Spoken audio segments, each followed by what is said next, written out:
Всем привет! Сегодня мы начинаем проходить Red Dead Redemption, первую часть. Это продолжение по сюжету, продолжение второй части. Вторая часть уже есть на канале, была пройдена не так давно. И тут не так давно вышел у нас ремастерит. Ну, точнее, не совсем ремастер, это скорее порт. Он вышел на Nintendo Switch и PS4. В принципе, этот порт ничем не был изменен. Как он был на третьей плойке и на Xbox 360, так его и портировали на эти две консоли. Будем проходить его на Nintendo Switch. В принципе, вот и все. Поехали. Узнавать историю. История Джона Марстона. Так, обычный режим, да? То есть Артур Морган во второй части пожертвовал своей жизнью и спас жизнь Джону Марстону.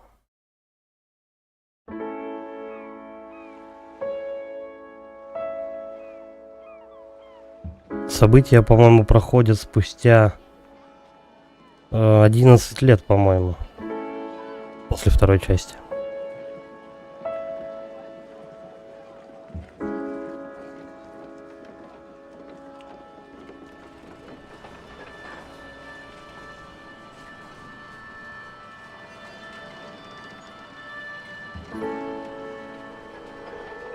Ля, какая бричка забавная. Экстренный выпуск. Курение полезно для здоровья. Отрицаю. Экстренный выпуск. Читайте. Эй, не толкайтесь. Читайте в подробностях. Банда Уилла Уильямсона.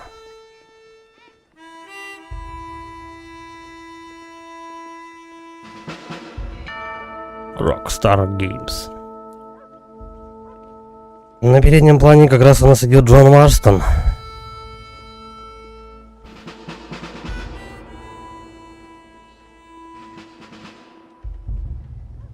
Жопка-то протерта.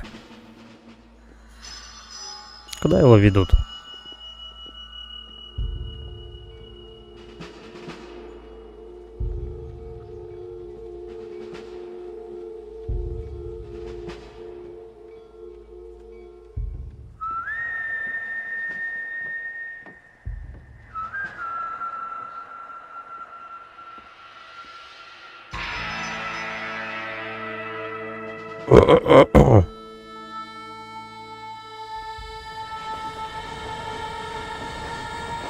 Что-то ни диалогов, ничего нету.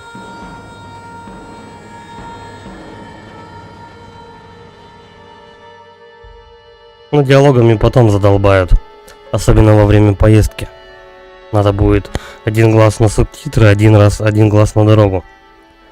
Третий бы глаз где найти. Лично я, мисс Буш, довольна. Что в этот дикий край наконец пришла цивилизация. Весело с вами... всецело с вами согласна. Мой папенька первоселенец сейчас смотрит на нас с небес и радуется тому, что как мы помогли этим индейцам. Да, они лишили своей земли, зато им открылся путь в рай. Очень по-американски. Но Святой Отец, вы хотите сказать, если невинный не принимал участие, то он попадет в ад? Это же несправедливо. Я хочу сказать Дженни, что есть большая разница между невинным человеком и дикарем. Я бы никогда об этом не задумывалась. Да, они жили как звери, но теперь они счастливее.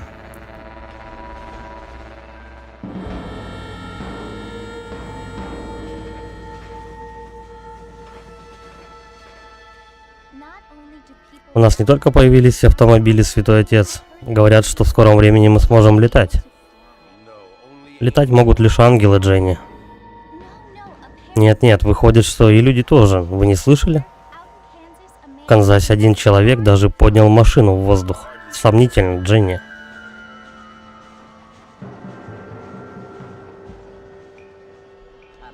Судя по всему, мистер Джонс метит в губернаторы. Не зря он так много говорит о наведении порядка в штате. Нейт Джонс? Да.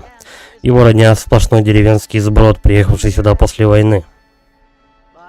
Не хочу никого судить, но нашим штатом не должно править столь мерзкое семейство. Безродные выскочки. Говорят, что Джонсы сколотили целое состояние, и у него много друзей среди политиков. Мисс Буш, не все решают, не все решают деньги. Есть много вещей, которые нельзя купить, но голоса избирателей, видимо, можно.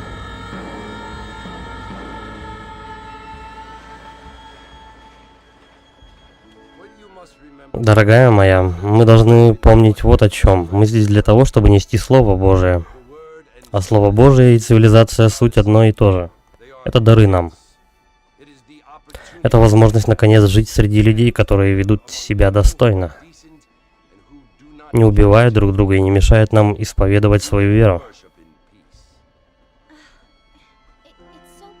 Я запуталась, Святой Отец. Порой невозможно понять, продиктован ли поступок любовью или же ненавистью. Часто кажется, что между тем и другим нет разницы. Да, Дженни, не мудрено запутаться, но если что, просто спросите совета у меня. Разумеется. Вот мы и приехали, мисс Буш. Армадилло.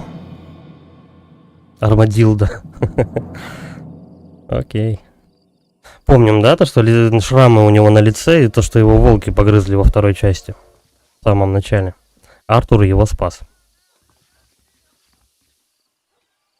И шляпа, кстати, это Артура. Идите в салон. Окей.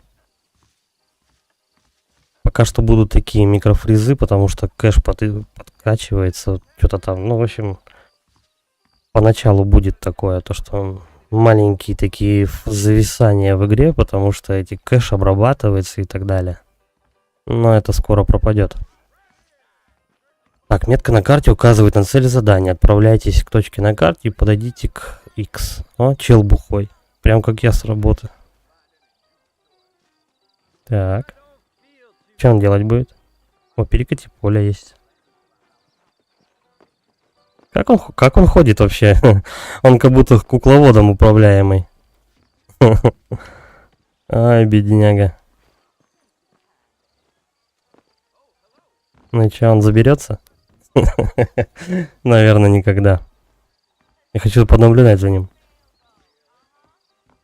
Здорово, Серега. Ну, хорошо, что ты подготовился. А что ты так долго за пивом ходил? У вас что там, ближайших шаговой доступности магазинов нет? Как будто на Северный полюс за пивасом гонял. Вон, видишь, чел. Смотри, много пива не пей, а будешь как этот мужик ходить. Интересно, он обоссытся в штаны? Ну, заходи уже. Охота его за шкварник взять и затолкать туда. Короче, задолбал. Он, наверное, туда никогда не зайдет. А во второй части, кстати, у коней было видно, как яйца перемещаются, когда конь идет. А тут такого нет. Ну, естественно, тут такого нет. Игра-то какого? 10-го года, по-моему. Да, никаких гениталий лошадиных. А я так надеялся.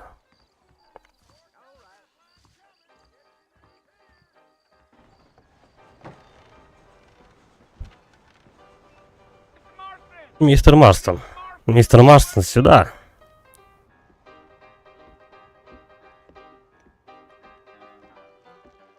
Я понял. Да, конечно, погулять-то надо обязательно с ребенком.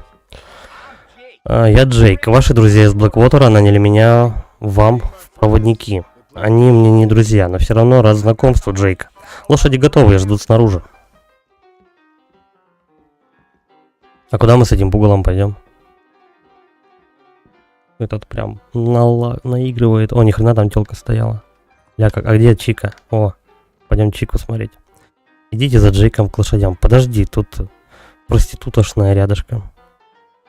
Панталоны у нее, конечно, козырные. Слушай, а разве у клоунов таких чулков не было? По-моему, вот эти полосатые чулки как раз для клоунов. Но это явно не кабаре какое-то. Короче, пошли. Мистер Марстон, вы в Форт Мерсон пешком пойдете? Да пойду сейчас, подожди. Сяду на твою лошадь. Вот они, давайте садиться в дорогу.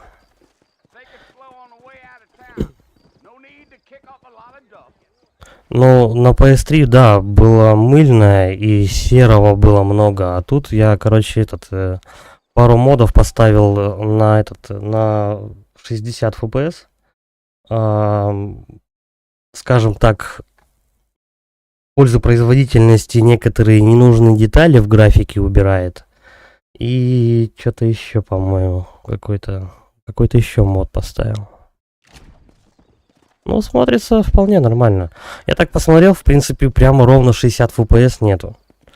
Не знаю, может быть, какую-то козырную видеокарту нужно, типа 4070 Ti, я не знаю, чтобы это все дело так просто с копыт. 60 кадров работало стабильно. Но я потестил, в среднем где-то пляшет что-то где-то в районе 42, вот так вот, с 37, вот иногда 50 с чем-то кадров, 56 бывает. На каких-то заставках, короче, в общем, от 30 до 60 постоянно скачет, но, в принципе, смотрится неплохо.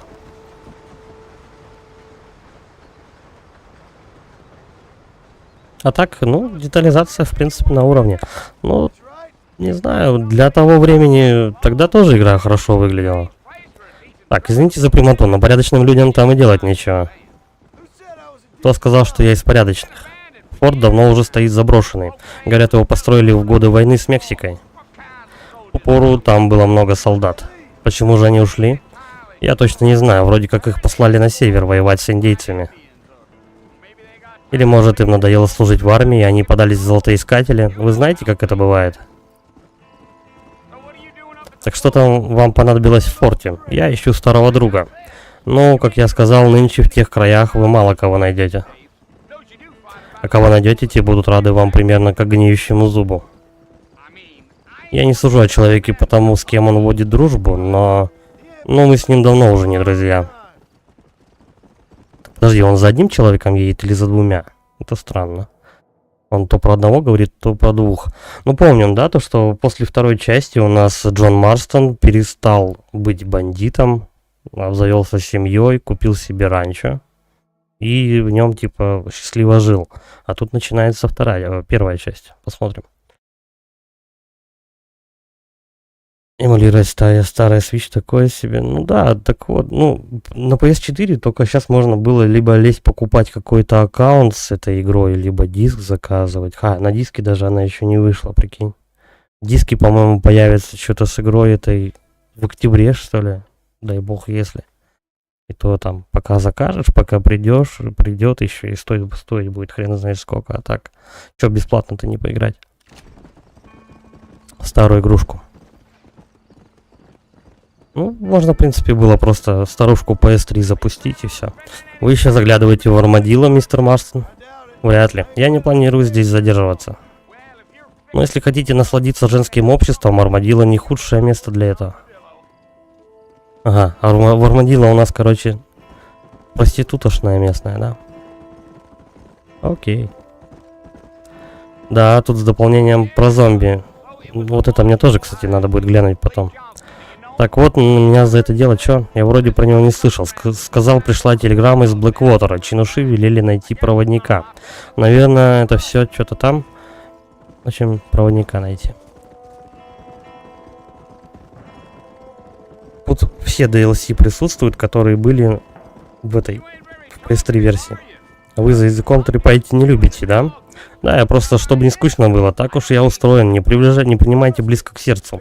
Поверьте мне, есть вещи, которые лучше не знать. Ну да, Марстон в принципе был в обоих частях, по-моему, немногословен.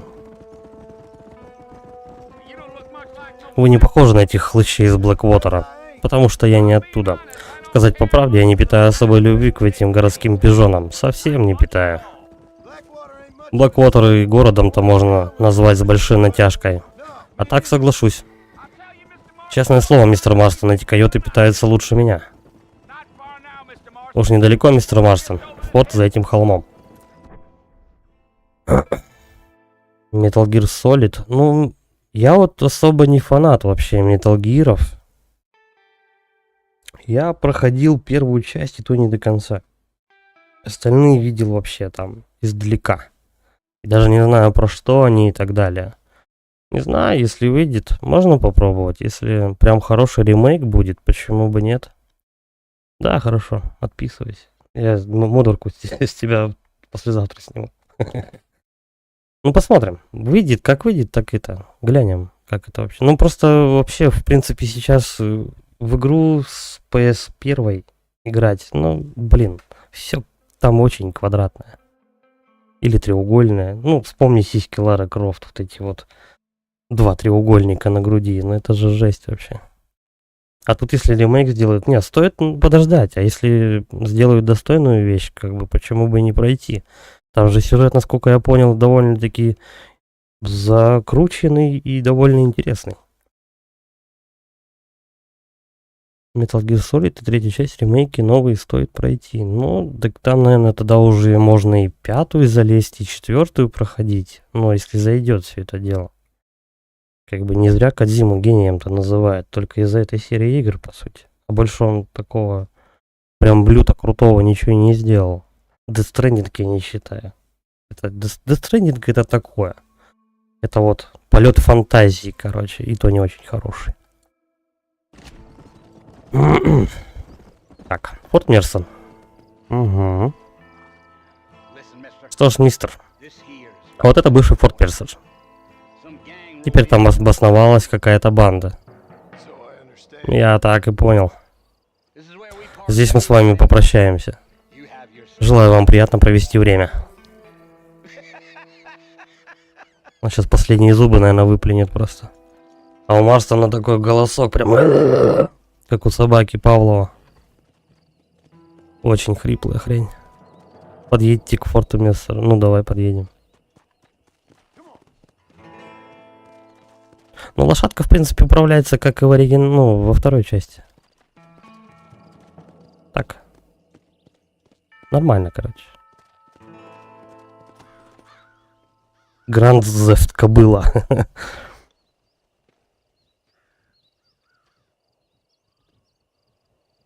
Че ты вылупился? Штурмуй, блять, ворота. Билл! Билл, я пришел за тобой.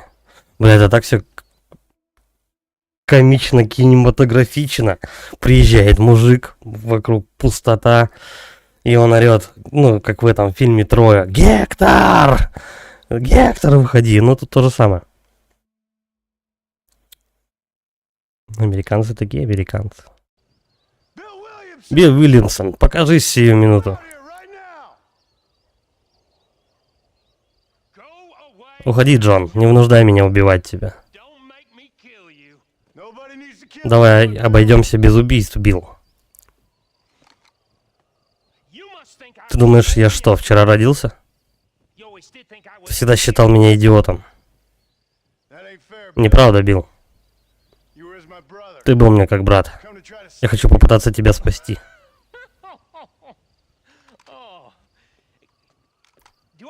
По-твоему, я нуждаюсь в спасении? Билл, пожалуйста, они хотят убить нас всех. Я могу тебе помочь. Что-то раньше ты не рвался меня спасать. Только спасал сам себя. Билл, я тебя заклинаю, одумайся. Заклинаешь? Заклинаешь?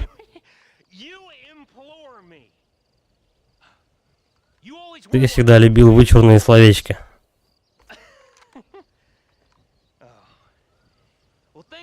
Но времена изменились, Джон. Блин, а этот Билл, интересно, был во второй части или нет? Тут много, кстати, персонажей перенесли со второй части, ну, точнее, с первой во вторую. Вот, ну, короче, эти персонажи в обоих частях есть. Их много, но точно поименно, кого как, я в упор не вспомню, кого как зовут, и был ли он там, или нет.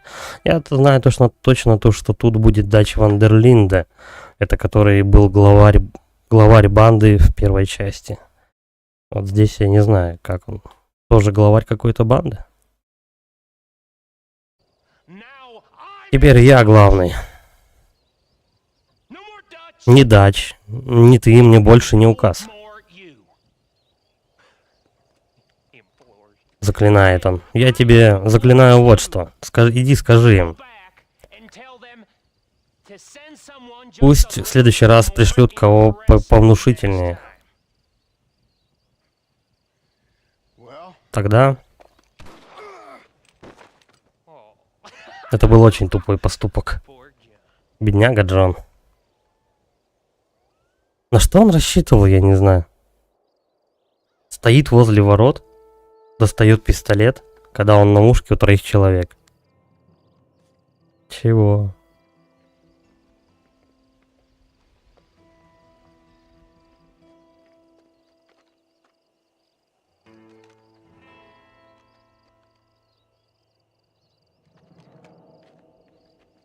Они ему в левую сторону, да, попали? Селезенку. Где-то так.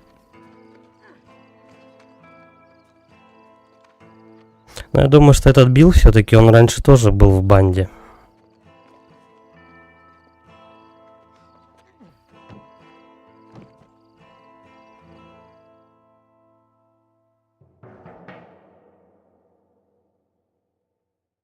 Новые друзья, старые беды.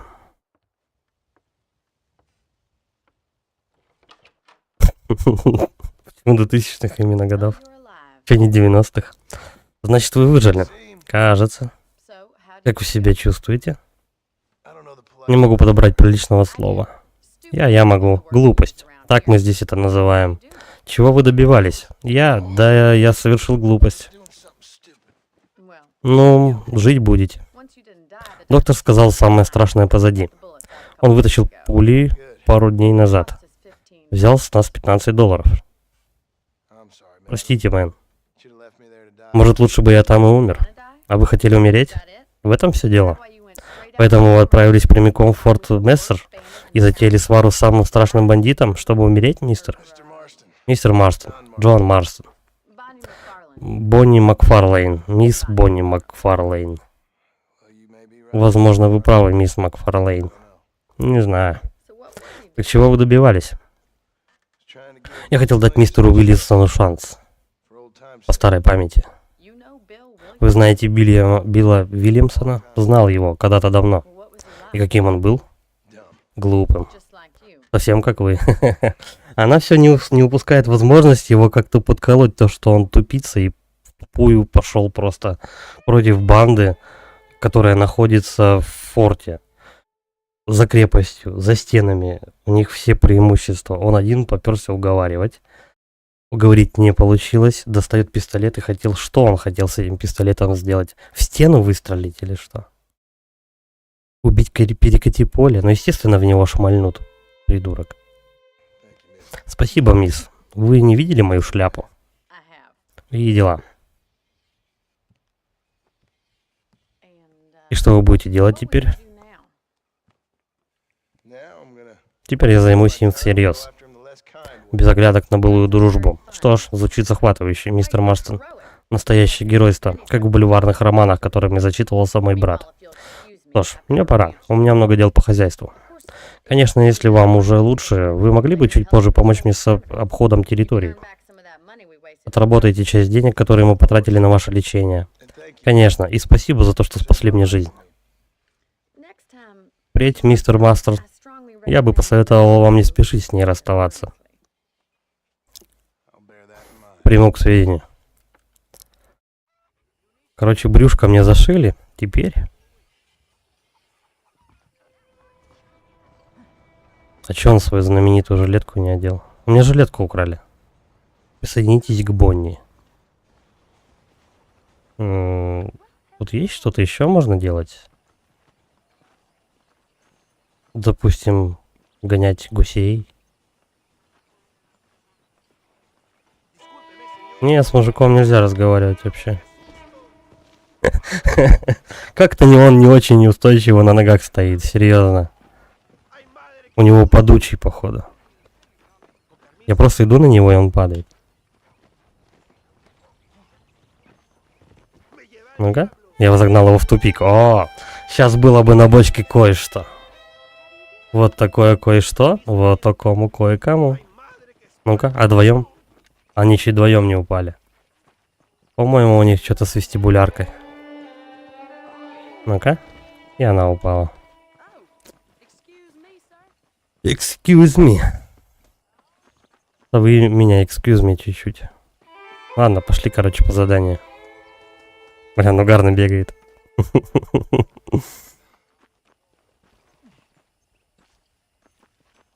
Блин, кто ж так бегал-то? В какой игре, не помню. Как-то чуть-чуть по-идиотски.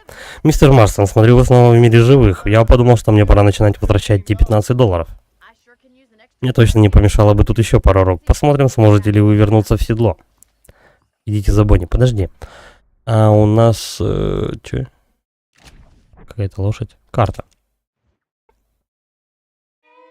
Армадилла. Бля, я уже читаю. Армадилда. Вот, подальше. Пердила. Пердидо. Ну, карта, кстати, не очень большая пока что. Я не знаю, может она попозже будет открываться еще. Ну, по сравнению со второй частью, ну, надо думать между играми сколько лет. Вторую часть 7 лет делали. 3000 разработчиков, мать его, трудились. Кстати, если я на нее пойду, она тоже упадет? Ну-ка. Да, она тоже падает. Сфокусироваться на важных людях, что и событиях каких-то. Ну давай, хорошо. Ага, тогда камера прям к ней прилипает и все. Я могу просто удерживать две кнопки, и он пошел за ней. Это контора бригадира, и тем же самым мы запираем различных никчемных бандитов вроде вас. Меня вполне устраивает мои нынешние покои, мисс Макфарлейн. Посмотрим, сможете ли вы ехать на лошади. Но во второй части лошадь была довольно-таки важная штука. Ее нам нужно было наглаживать, кормить, там, я не знаю, чуть ли не словарю обучать. А тут, ну, не знаю, потом мне вторую лошадь уже дают.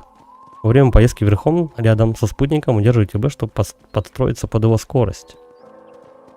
Ну давай, сначала догнать ее надо.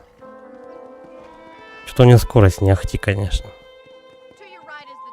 Справа наш магазин. Модных парижских нарядов там не найти, но нужные продукты все есть. Как удобно, я ни разу не видел раньше со своим собственным магазином. Где мое-то раньше? Я же покупал раньше. Строил там его с индейцем каким-то. А вот загон. Это для лошадей. Что думаете? Я не эксперт, но мне кажется, это весьма добротный загон. Я подозреваю, лошадей вы чаще крали, чем объезжали. Откуда у вас такие подозрения? Первое впечатление самое сильное. Согласен. Железнодорожная станция. Жизнь очень изменилась, конечно, когда пути достроили. Только новых людей стало вроде вас. Что ж, это так плохо? Перемены хороши, когда они к лучшему. Все, вы наговорились? Ну и чё, а чё он за ней не едет? Вот я на нее смотрю. А это конюшня. Папа построил ее, когда я была еще маленькой.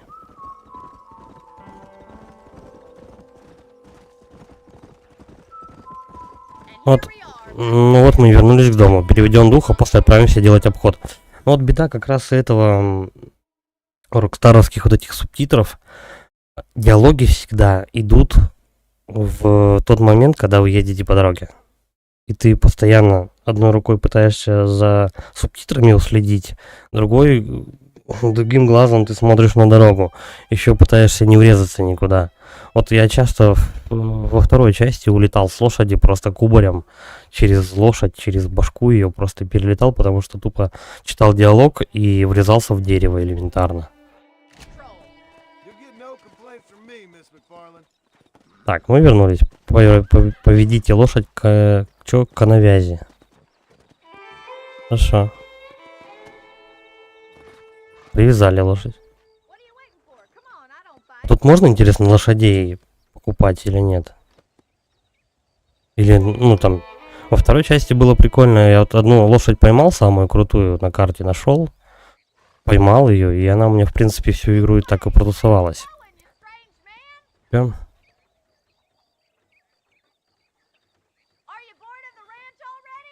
Ну, они, да, заполняли, как бы, то есть эту игру, конечно, лучше всего слушать, как и многие игры. Потому что кто-то, знаешь, там игры играет именно в оригинале, чтобы узнать, ну, услышать, точнее, голос там. Ну, допустим, взять Бэтмена того же, там, Джокера озвучивает Марк Хэмилл, там, он просто, типа, персик в мире озвучки. Типа того, конечно, понимаю. Нам сюда, куда вас понесло, не в ту сторону. Да иду я. Видишь, я бегаю, стрёмно. Не желаете ли промочить горло, мистер Марстон? Спасибо, мэм. После полевого ранения езда на лошади выматывает. Мне надо перевести дух. Конечно, заходите. Покажу вам дома, потом посидите, да, отдохнете. Спасибо. Будем ее дрючить когда-нибудь или нет? О, оделся. Мистер Марстон. Макс, блядь. Помните, что там с катакрады, что? Бля. Я иногда не успеваю все прочитать. Поможете вечером покараулить территорию? Ладно. Я просто хочу выяснить, кто шастает по нашей земле. Но у нас идет обучение, сейчас будем стрелять. Это неплохая винтовка. Идемте, нам пора. В это время суток природа смотрится очень красиво. А ее белокурая жопка, наверное, еще лучше. Надо идти. Это пора в ночи, самое опасное для нас. После озвучки Киберпанка, думаю, многие вернулись к субтитрам. Звучало как лютый трэш. А, точно, у нас же на русском языке была озвучка по Киберпанку. Я и забыл совсем.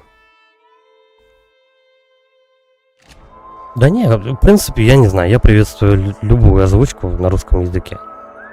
Вот именно озвучку. Люди старались все-таки, знаешь, как бы...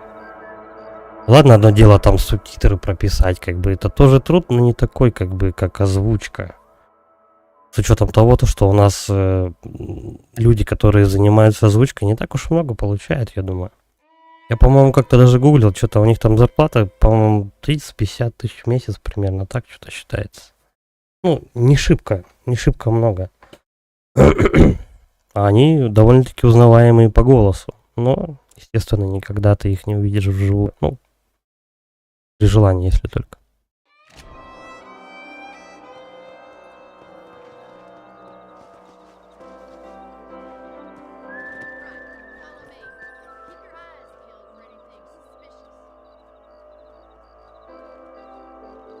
Ты про Рагнарёк тоже имеешь в виду?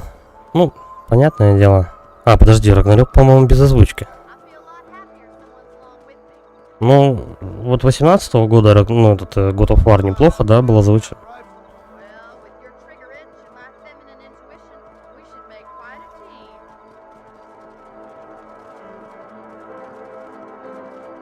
А что у нас? Ну, вот игры от Rockstar, кстати, принципиально почему-то не озвучивают.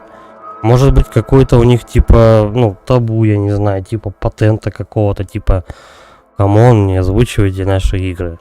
Вот я сколько помню, я никогда не слышал озвучки. Начиная там с годов Сан-Андреас, когда охладимое трахание, и заканчивая RDR 2, допустим. Не было озвучки никогда.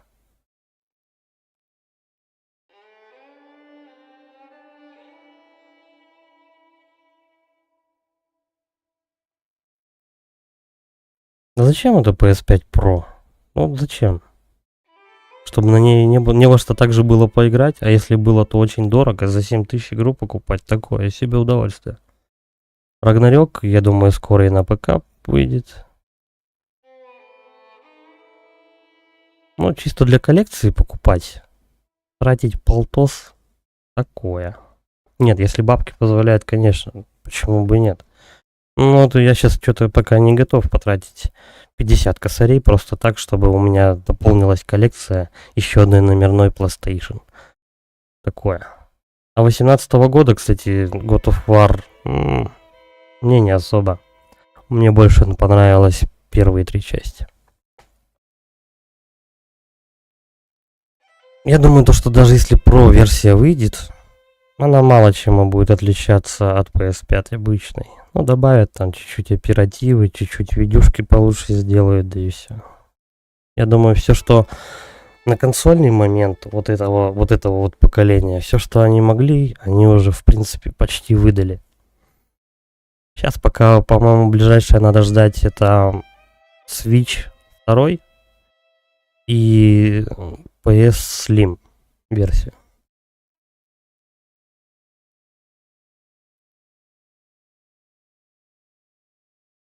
Так играй по чуть-чуть. Какие-нибудь тебе нужно поиграть в какие-нибудь сессионки по 20 минут, знаешь, которые матч идет. Типа Day by Daylight, я не знаю, что-нибудь такое вот. 20 минут, по-моему, можно в день уделить. Но вот у меня, когда ребенок был маленький, я тоже практически не было времени. С работы приходишь, надо что-то делать. А потом на работу уходишь, там надо что-то делать. И да. Потом уже, когда дитё подросло, уже появилось побольше времени поиграть. Потом что-то как-то я вспомнил про свою старушку PS4 и так далее.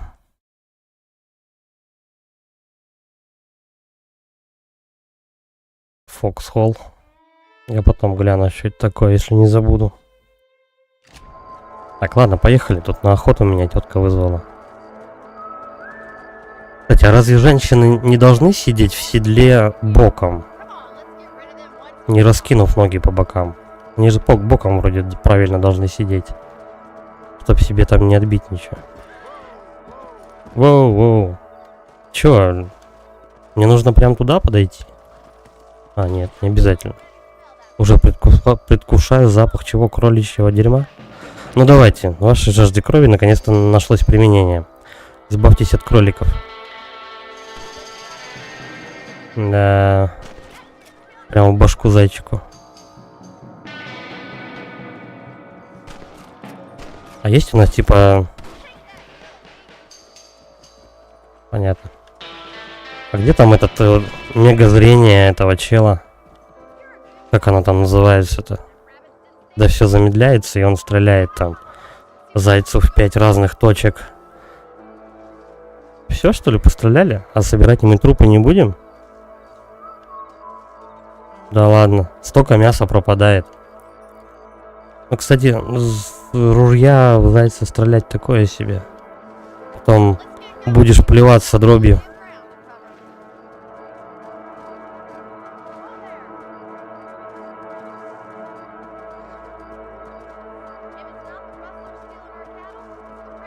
Слушай, тут когда-то кроликов я видел продают. В магазине тушка кролика стоила, по-моему...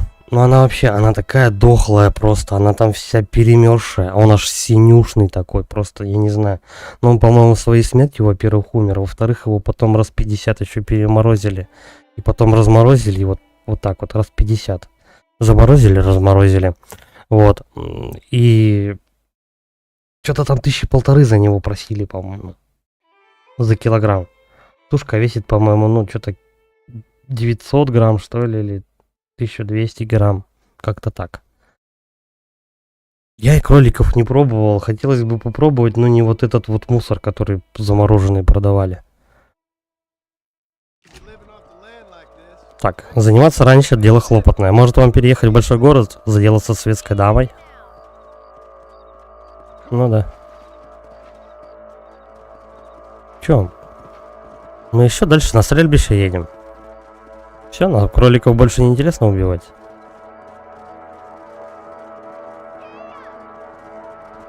Вообще к стрельбе надо привыкнуть. Чертовы койоты вернулись. Если скотина опять разбежится, пиши пропало. Убейте их, мистер Марстон. Мне надо это делать на ходу, да? Так, удерживая Z, нажмите R, чтобы... Ну, я понял. Все. Я, правда, это не очень вовремя обрубил. Че? Курские были в деревне под Курском, за 1000 дают домашние. Очень нежные, просто бомбы. Но держать теперь дорого, сложно найти. Наверное, тяжело их кормить. Но, блин, все равно же это, по идее, кролики. Они же как-то должны размножаться по-быстрому. Прям в очко ему. Давай выстрелим. Есть. Минус очко койота. А где еще? А, он дальше. Он туда убежал. О, стоять, Зорька. Дай ему в бок прострелим вот так вот. Ни хрена там койотов. И... Вот. обстановка такая напряженная, как будто я там, не знаю, какой-то отряд злодеев убиваю. О, тихо! Эй, у меня нету зрения. Сейчас, подожди, Серега, я прочитаю сообщение, я тут койотов мочу. Он, сука, курицу спиздил. Эй, есть.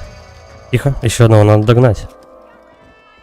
От койотов мы избавились же, только не все курс сумели спасти. В смысле избавились? Вот теперь мы точно избавились от всех койотов. Сопровождайте Бонни. У нас тоже, кстати, вот возле комбината много зайцев бегает. Но они быстрые вообще. Я не знаю, кстати, давай посмотрим автоцель. Режим прицеливания. Обычный, экспертный, упрощенный. Чем они отличаются? Наверное, упрощенный режим — это достаточно куда-нибудь хотя бы в тушку навести, и он как бы отметит. Наверное, так. Вибрация HD. Понятно? Ага. Режим левши. Тут есть читы, кстати. Но если ты их включаешь, то не работает автосохранение и что-то еще.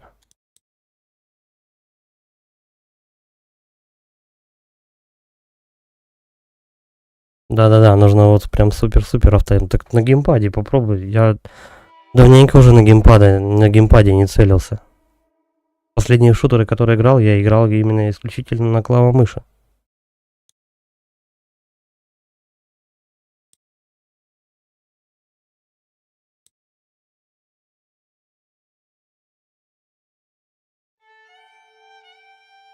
Хер его знает. По-моему, нет тут автоприцеливания. Ну ладно. Как-нибудь руки должны вспомнить, как с геймпада целиться.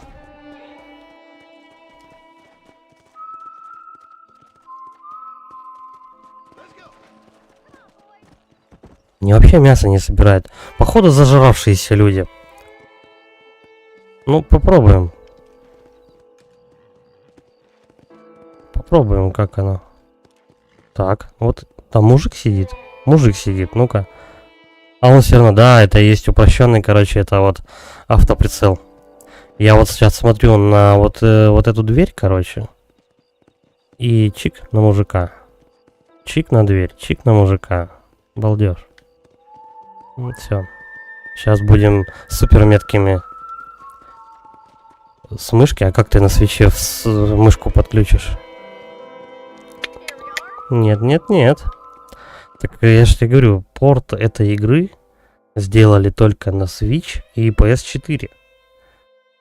И то в магазинах виртуальные версии игр можно купить. На дисках даже нету. Так там...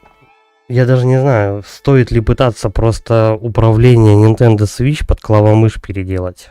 По-моему, лучше не стоит. Там такая жесть начнется. Особенно, ну, чувствительность мыши, это нужно ее прикручивать к чувствительности стиков. Плюс еще... Нет, ну это геморрой.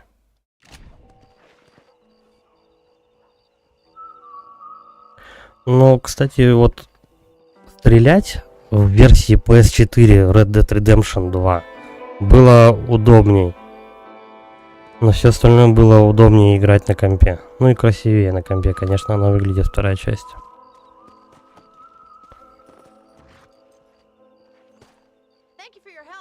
Спасибо за помощь, мистер Марстон. Я даже не сожалею, что спасла вам жизнь. Идите поспите, утром еще поговорим. Спокойной ночи, мисс Макфарлейн. Кто же ей фамилию-то такую придумал, Макфарлейн? Пока выговоришь. Чтобы сохранить игру, поспите на кровати в своем жилище. Сон занимает 6 часов. А так мне что, с автосохранением не идет, что ли? Вторая шикарная на компе, это просто с копыта. Там очень классно сделано. Очень классно сделан этот, как вам. И графика, и все остальное. Сохранение прошло. Тут еще что-то выскочило. Тут сразу несколько событий. В магазинах у врачей и оружейников можно купить оружие, боеприпасы и лекарства. Так, выбрать другой костюм. Бля, что-то тут всего столько свалилось. Костюм выбрать. Ну, давай, допустим.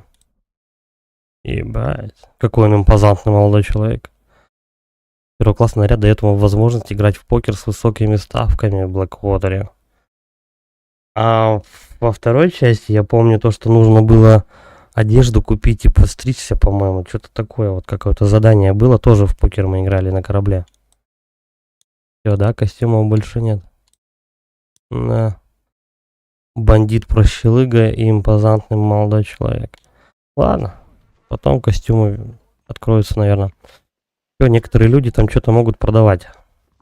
Ладно. Подожди, у нас, короче, есть сохранение, и плюс ты еще отдельно сможешь сохранять свою игру, да? Ой, домик, кстати, как в ранних версиях GTA в 3, допустим, там вот домик зеленым отмечался. Сан Андреас, по-моему, такая херня была. Ну-ка, он тоже будет падать? Какие, говорит, проблемы у тебя, партнер? Сам ты партнер. Да, они все падают. У них очень плохая устойчивость. О, ну прям слушай, вот как и в GTA, короче, буквами обозначались люди, у которых можно было взять задание. На этом, вот на таком прозрачном фоне, там буквы были белыми. Так, давай карту посмотрим, может быть еще что-то. Угу. Ясно. Ну, я посмотрел, короче, эту игру можно пройти чисто по сюжету за 17 часов. Если сюжет и побочные задания 28 часов, перфекционист, по-моему, проходится что-то за 42, что ли, часа. Ну, естественно, я не перфекционист, но, пожалуй, я, наверное, сделаю побочные задания. Потому что они, скорее всего, тоже будут интересными. А, мистер Марстон, как поживаете? Хорошо, мисс Макфарлейн, спасибо. А вы как? Спасибо, не жалуюсь. Как там ваши ребра? Нормально, чуток побаливают, но за исключением новых шрамов. Как будто ничего и не было. Славно. Проходите, проходите. А вы ведь так и не сказали, откуда знаете Билла Уильямсона. И что вам от него было нужно? Нет, мисс, не сказал. А почему, позвольте спросить? Спросить-то я позволю, вот только я бы предпочел не отвечать. Понимаете, это запутанная и довольно унизительная история. Если я вам расскажу, я поставлю под угрозу не только вас, но и нескольких людей, которые мне дороже всех на свете. Ну, простите за чрезмерное любопытство. А вы простите меня за скрытность. Поверьте мне, все это только из-за уважения к вам. Конечно, мистер Марстон. Я понимаю, что горожанину вроде вас не имется подразнить нас, деревенских жителей, таинственными секретами. Я не горожанин, мисс. Но я видела, как вы садились на поезд в Блэквотере. Вы были джентльмены в котелках. И все же я не горожанин. Но я готова поспорить, ездить вы не умеете. Не хотелось бы отбирать деньги у дамы. И вы не отберете. Давайте на перегонки, если вас это порадует. Посмотрим. Мы сейчас с ней гоняться будем. А, у нее шорты, да? Вот почему она, наверное, верхом сидела, не как леди. Сейчас я вам покажу, как что там. Ладно, мы сейчас с ней гоняться будем на перегонки. Блин, ну бегает, конечно. Можно курицу пнуть? Ладно, она уже куда-то исчезла, просто испарилась. Интересно, у меня лошадка-то вывезет гоняться с этой дамой? Приготовьтесь. 2, 1.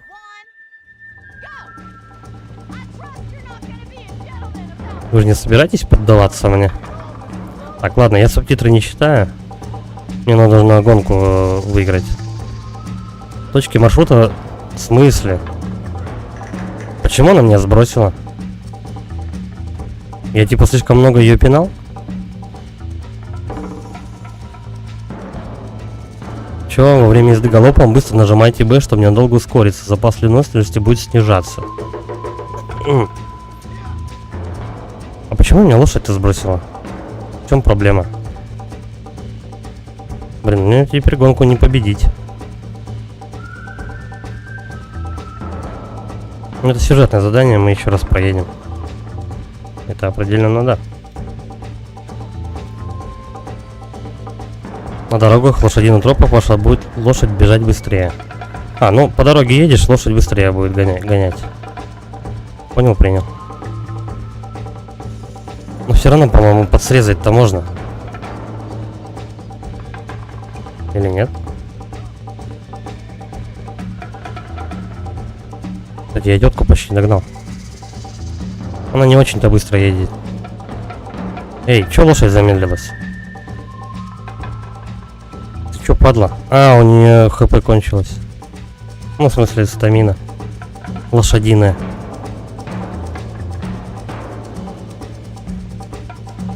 Я хотя бы нашел, где на нее смотреть.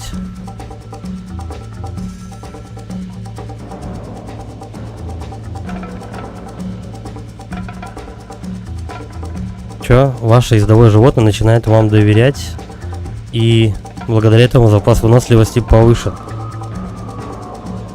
Да, обучение, конечно, просто впору. Особенно, когда ты в гонке едешь. Тебя начинает обучать. С всплывающими табличками. Ну, тетка уже на старте. Придется еще раз ехать.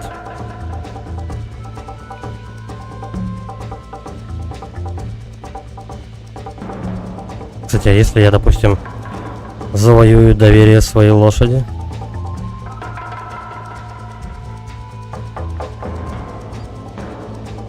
Она перестанет меня, интересно, сбрасывать? Сбрасывать меня со счетов.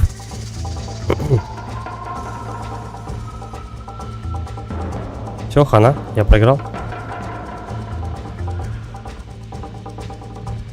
Лузер. Ну, 2 косяка было.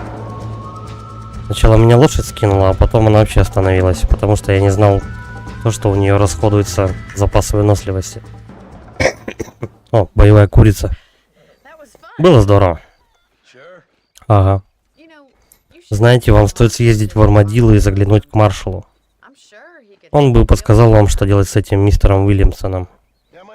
Может, я так и сделаю, мисс Макфарлейн. Поступайте, как сочтете нужным, мистер Марстон. Мистер Марстон. Уровень славы плюс 20. Теперь вы можете поговорить с маршалом Джонсоном в Армадилло, отправляйте к метке М на карте. Так, подожди. А тут есть такая штука, как карма, допустим, как во второй части? Давай попробуем это еще раз задание какое-нибудь взять. Пока я рядом. А, мистер Марсон, как у вас дела? Хорошо, а у вас? Может, проедетесь со мной до Армадилло? Поехали. Так, мне нужно было с этим? Я просто, я должен был один туда ехать к шерифу, или же все-таки ее с собой взять? Да поехали, не ори. Угу, все. Я должен благодарить вас. Ну, в принципе, в этой гонке ей можно было проиграть, короче, это я понял.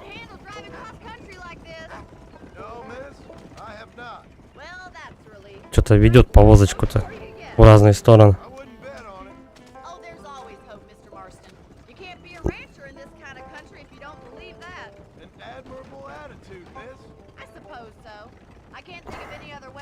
Я еще не совсем привык к этому управлению, конечно.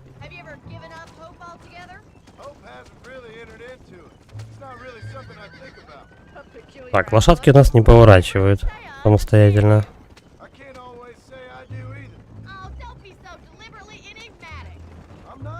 Кстати, мы можем срезать вообще путь.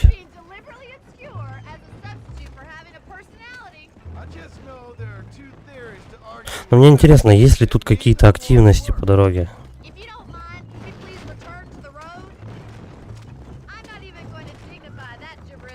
Давай посмотрим, да? Ну, просто поездим. не знаю, пару заданий вот прям по дороге, не срезая никуда. Будут ли какие-то активности или нет? Потому что во второй части было прикольно иногда где-нибудь остановиться, что-нибудь сделать побочное. Тут, наверное, вряд ли такое будет. Ну, посмотрим. А вдруг? Мне он туда, вот в этот город, да?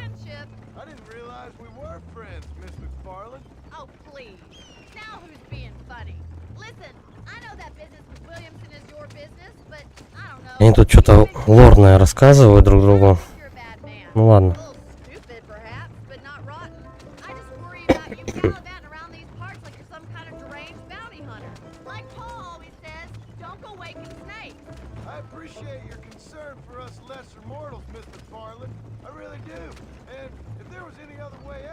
Чолья Спрингс. Ну, если что, мы заодно и вот это задание выполним, если мне не заставят обратно вернуться в этой тележке. И к маршалу заодно попадем. Я вот что-то правда не уверен. Нужно было вместе с ней к нему ехать или нет.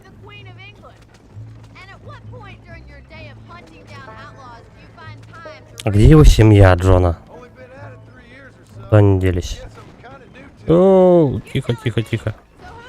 Я тут повозку сшиб. ДТП случилось. Всё. Вернитесь в повозку, в смысле? Ты чё? А куда мне надо ехать? Прям вот сюда нужно, да, встать? Строго. О, блин. Мозгоделы.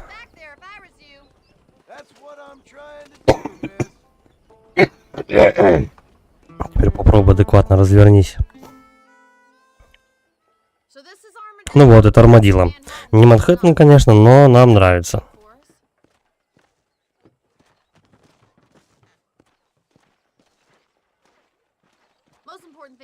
Сейчас вам важнее всего будет к доктору идти и приобрести лекарство. Сегодня за мой счет. Спасибо, мисс, я вам все возмещу. Не сомневаюсь, док хороший человек, и он спас вам жизнь. Так что будьте вежливы. Как закончите, встретимся у ухода в магазин. What's up, док? Зайдите, говорит, к врачу. Так, давай, наверное, перерыв сделаем. Сейчас я подойду. 3 минуты.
Поехали дальше.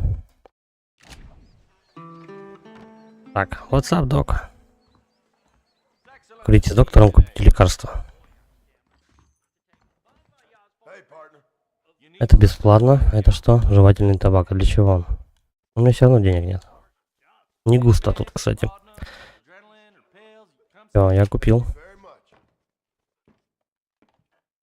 И все? Это все задание. Лекарства и другие расходуемые предметы содержатся в сумке. Чтобы открыть сумку, нажмите. Боевая лошадь у меня. Балдеж. Лошадь боевая. Так и что дальше-то? Когда вы получаете ранение, экран постепенно краснеет. Если он станет темно-красным, вы погибнете. Ну понятно, реген есть. Спасибо, что довезли меня. Приятно в том, кое-такие веки просто поболтать. Особенно, когда есть с кем. Не стоит благодарности, мисс. Я у вас в долгу. Спасибо за лекарство. Хотите прогуляться в Армадило? Но раньше можете вернуться на дилижансе. Пожалуй, так и сделаю. Счастливого пути, мисс. Старайтесь не лезть под пули. На этот раз меня рядом уже не будет. Так, ну ладно, в принципе, я и задание выполнил, и к шерифу попал. Если вы хотите покинуть Армадило, можно уехать на дилижансе. Дилижанс останавливается возле фрахтовой конторы. Угу. Теперь вы можете покупать и арендовать недвижимость, отмеченную значком. Ну, как в GTA это было.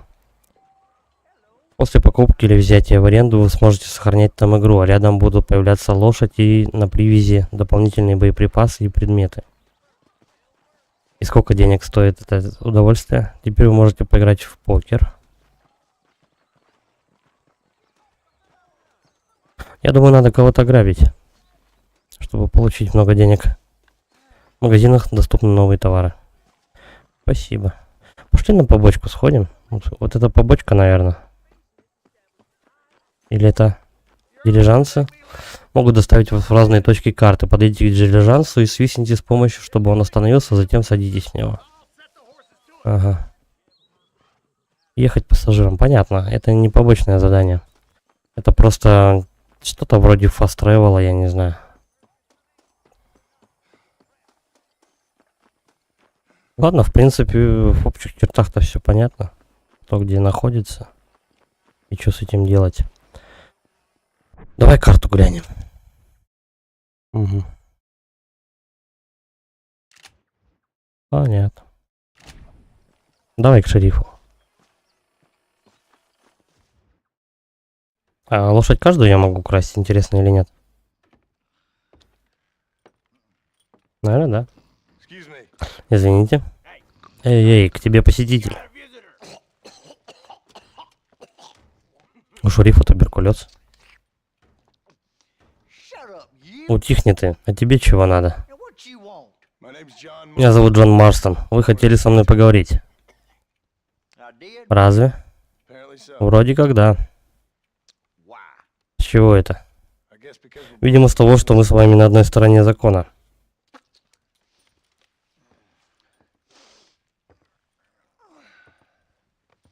Кто из них в тюрьме сидит? Вы тот тип из железнодорожной компании? Нет, я из Форт Мерсера. Форт Мерсера? Так ты один из молодчиков Уильямсона? Успокойтесь. Пристрелите его, мистер, стреляйте. Ты это, шутки шутить со мной вздумал? Что здесь происходит? А это помощник. Чего они все плюются? Это один из прихвостней Уильямсона. А это один из тех кретинов, которые позорят звание маршала. Джон, опустите оружие.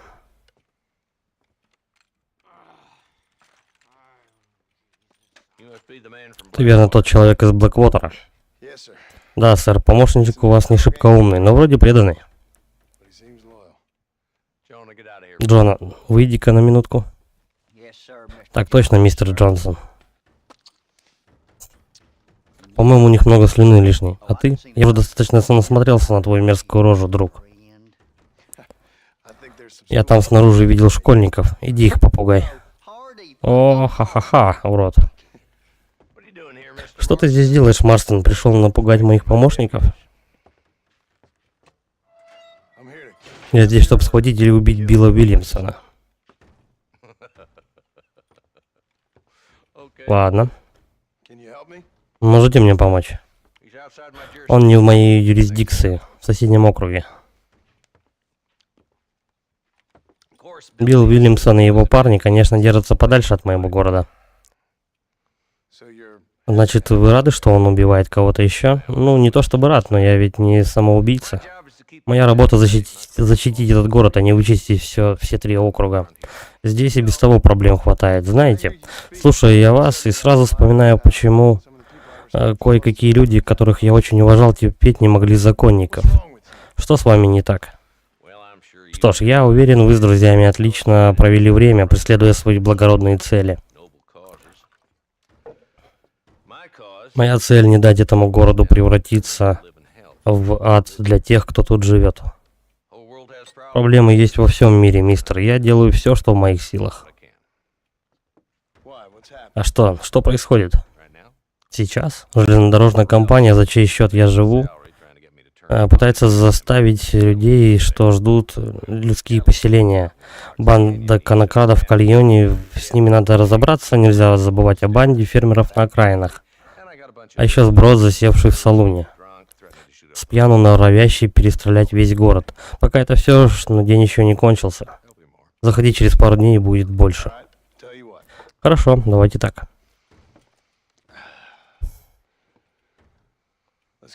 Идемте разберемся с пьяницами в салоне, а потом обсудим Уильямсона.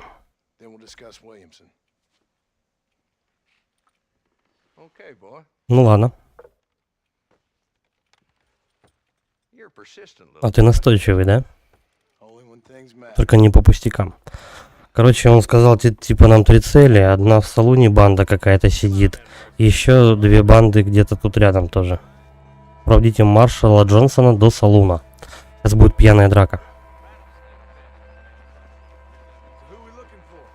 А кто эти хулиганы? Кучка проходимцев, их вожака зовут Уолтон. Чертовы разбойники с большой дороги. Повадились грабить дилижансы. Возницы из Армадилла теперь чаще стоят с поднятыми руками, чем сидят на сиденьях. И вы спокойно даете им выпивать? Спокойно? Нет. Но я так рассуждаю, лучше уж пусть крутят там, чем грабят город. Кутят там, чем грабят город. Короче, шериф в курсе, что там сидят бандиты, но дает им пьянствовать, чтобы они никого не убивали. За ним. Посмотрим, в какую дыру он заползет. Подожди, они же в салоне сидели.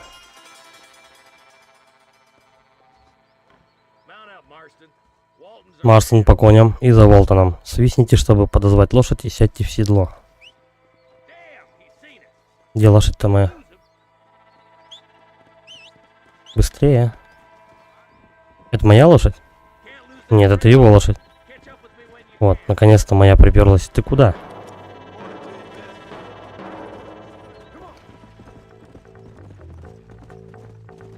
Бас-гитара. Если Уолтон такой подонок, дайте грохнем его сейчас, пока есть шанс. Правосудие устроено иначе. Вот как маршал. Ему есть что нам рассказать. Мне кажется, этот парень не из болтливых. Это верно, но после пары дней у меня в гостях он выложит все, что мне нужно. Банда Уолтонов растет на глазах. Бандитская жизнь сулит им легкий доход. Короче, ладно. Ребята не сидят на месте, в общем, не обсуждают эту банду. Поехали, а то сейчас это много времени очень займет. Тихо, тихо, тихо, тихо.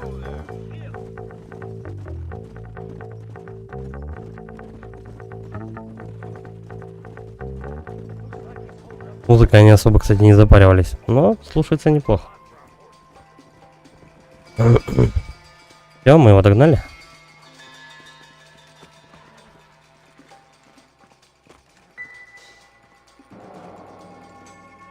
Угу. Ребята, к нам тут гости. Черт, укрытие. Пробиваемся вверх по холму.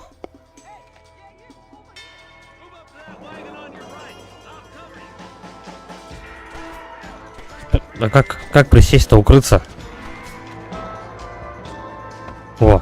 Я нашел кнопку.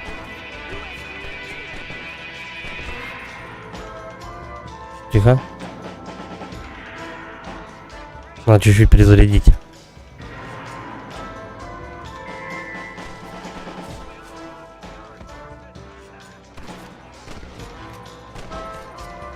Отлично.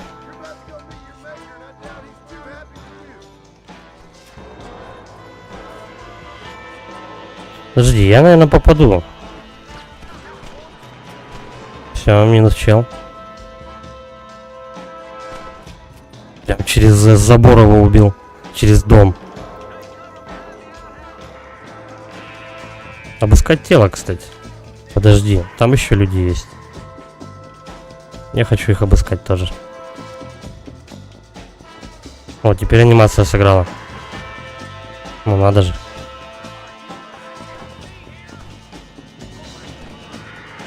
Подожди, а где он?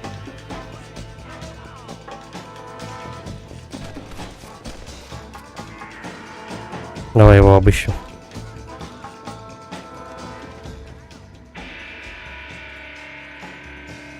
Пострелите Уолтону ноги, чтобы взять его живым, или убейте его. Подожди, давай сначала всех осмотрим. Уолтон это, скорее всего, в доме сидит. Нет, он убегает. И... Да, ты еще попади ему в ноги. Вот так вот. Так, но все равно он уже далеко не уйдет. Сейчас я тут с местностью справлюсь и хочу вот этого чела обыскать. Да. Деньги-то не лишние. Я типа насобирал $17. Или больше. Так, ну, оказывается, тут можно лутать ящики и так далее. Это хорошо. Значит, деньги дают не только за ограбление. Плюс еще боеприпасы с трупов. Отлично. Сколько денег я заработал? $51 всего. То, что надо. Он как улитка ползает теперь. Ты неплохо стреляешь, Марстон. Загляни ко мне в следующий раз, когда будешь в городе. Я не хочу быть полицейским, маршал. Я тоже не хотел, друг. Честное слово. Увидимся, Марстон. Не, ну пока чё, пока играется все в порядке.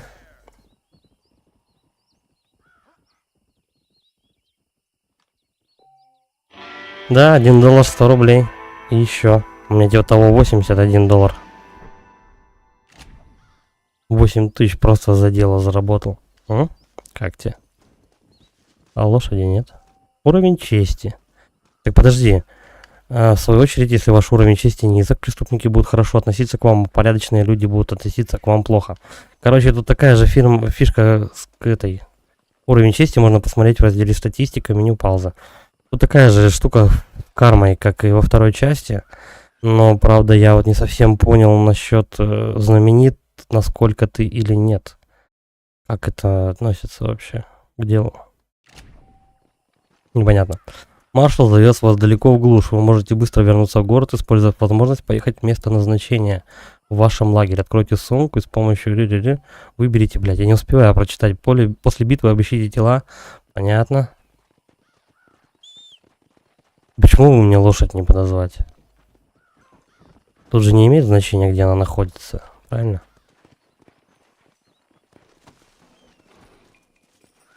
Нормально. Ля, зарево такое, типа, это сделали жаркую погоду таким образом, да? То, что вот эти вот колышутся кактусы.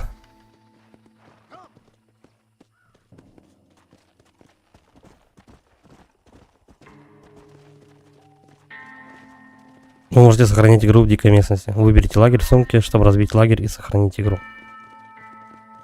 Конвекция. Да. Теплообмен, фотосинтез и так далее. Лагерь нужен не только для того, чтобы сохранить игру. Если у вас нет лошади и боеприпасов, вы можете взять их в лагере. Кроме того, с помощью лагеря вы можете отправиться в любой город, в котором вы уже побывали. Ну, понятно. Настоящий колонист разбивается. разбирается во всех аспектах жизни в глуши. Такие навыки, как охота и меткая стрельба, принесут вам славу и деньги. В смысле, я могу вот кролика грохнуть? Чтобы стать легендой, придется пройти долгий и сложный путь. Для начала попробуйте стрелять в птиц и снимать шкуры с койотов. Слушай, так это же было как во второй части. Можно этих животных стрелять. Ну-ка, дайте мне койота. Я готов охотиться. Только на кого? На кактусы тут охотиться-то? Никого нету. Снимать шкур, да? Да. Давай-ка какую-нибудь шкуру подснимем. Эй, шкуры.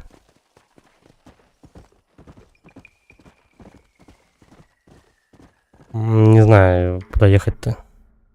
Тихо. Карта. Ну поехали в Армадилдо, что делать? Ну, ближе просто. Возьмем еще задание у маршала. О, тихо. Иди сюда. И... Пам. Угу. Подойдите, нажмите X. Окей, сейчас.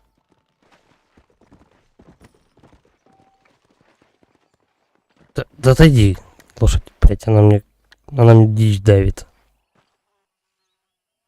Мясо самки оленя, +1. И чё? Его, наверное, продать можно потом. А сколько стоит?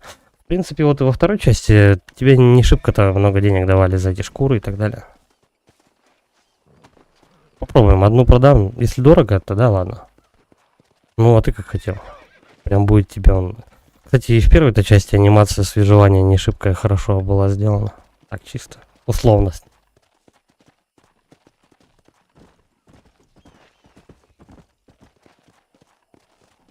Не, на то время это, по-моему, в принципе, довольно-таки объемная была игра.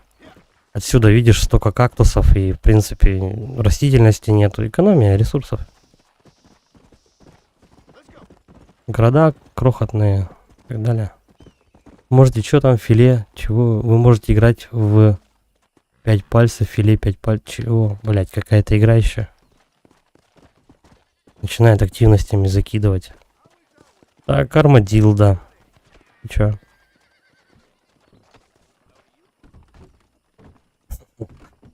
Кровавое зрелище. У кого-то сегодня будет петушиный суп. А, вот в эту штуку можно лобать. И весь стол в крови. Я, пожалуй, не буду садиться с ними играть. Просто, ну, видно мастерство этих чуваков сразу же по кровавленному столу. Пошли к маршалу, короче.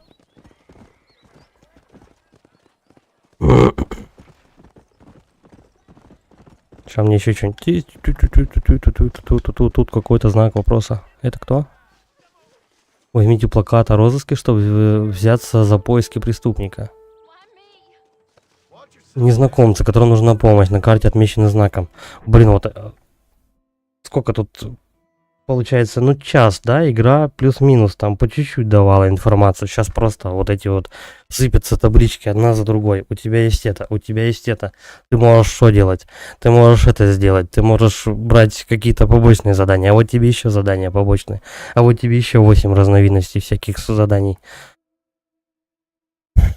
Рокстар, такой Рокстар. Давай. Они забрали моего мальчика. Моего мальчика. Кто? Он пропал. Он еще совсем юн. Мой мальчик пропал. Где он? Кто его похитил? Люди с холмов. Люди с холмов у скалы висельников. Они его забрали. Полиция не может вам помочь? Они даже себе не могут помочь. Прошу вас, сэр. Мой сынок пропал. Мне нужна помощь. Если найду его, то приведу его к вам.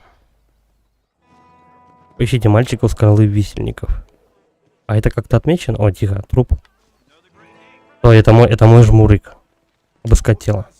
Бля, тут же... Поручение вы можете начать продолжить деньги. Продолжите совершить в любое время. Ага. Вся информация об этих поручениях, активных или неактивных, будет доступна в дневнике меню паузы. Ладно. Хорошо. Я вот что подумал. Блять, заебали. Во второй части, короче, там на карму влияло то, что ты можешь обыскивать трупы, но это будет минус к твоей карме, если ты этот труп, ну, если этот труп не был бандитом. Ну, тут, по-моему, на карму ничего особо не влияет, мне только бабки добавились. Я не знаю насчет политкорректности тут точно, но, по-моему, тут с этим вообще не запаривались. Активного поручения незнакомцев отмечено на карте. Если вы уже были в этом месте, она будет отмечена фиолетовым. Если нет, то она будет отмечена фиолетовым кругом. Подожди, смотрим. Угу. Я могу отметить прям самостоятельно вот эту точку. Угу. Задать маршрут. Пиздец, он задал маршрут, конечно. Окей. Это моя лошадь? Что с трупом будет? Он так и будет валяться кверху жопой тут? Всякие прохожие будут его насиловать? У него, кстати, пушка.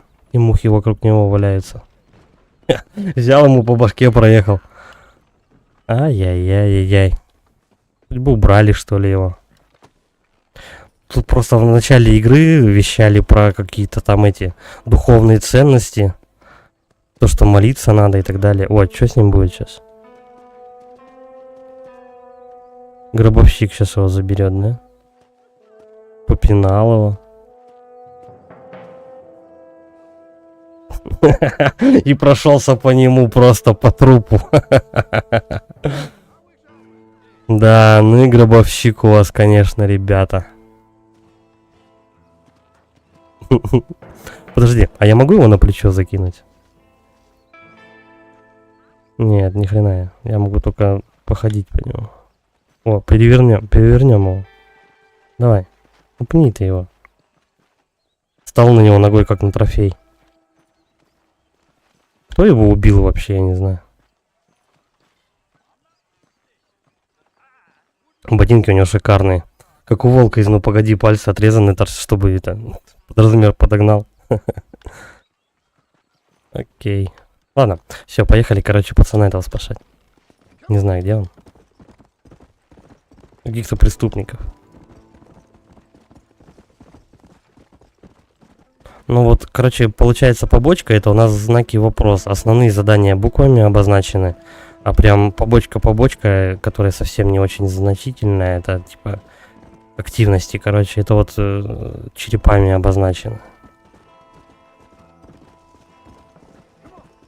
Того. Скала висельников. А что, все, я уже приехал? Ой, тут еще какое-то растение. Где оно? Только что же было. Так. Ебать, она круто нарисована, конечно. Я так во втором классе рисовал. Собрать дикий пиретрум. 2023 год. Цветочки, а? Какие шикарные просто. Вы добыли дикий пиретрум и начали первый уровень испытания травник. Серьезно? Как в Ведьмаке будем делать всякие, видите, за информацией об испытании травника обратитесь к разделу испытания вашего дневника. Понятно, спасибо, не надо. Мы как в Ведьмаке будем зелье делать, наверное. Бас-гитара пошла в ход. Хотя ничего не происходит.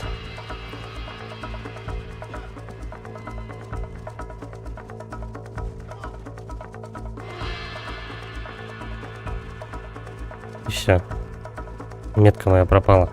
Так, теперь давай как-то... Бля, я походу уезжаю оттуда. Да, вообще в другую сторону. Карта. Маршрут. А чё он его, блядь, вот тут не ставит-то, я не понимаю. Что за дебилизм? Мне нужно самостоятельно на гору подняться. Я на лошади туда, походу, заехать просто не смогу. Хорошо. Залезть. Ну да. Не Assassin's Creed, короче говоря. Давай смотреть, как просто пешком сюда подняться.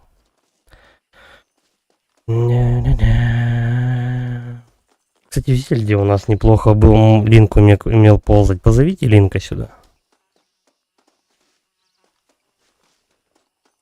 Он, наверное, 80% игры это ползание по скалам. Ой, вот тут можно забраться. Ну, блядь, серьезно? Даже на такой маленький холмик для него какая-то жопа. Хоть правильно идут. Так, эти ребята должны быть вот по правую сторону.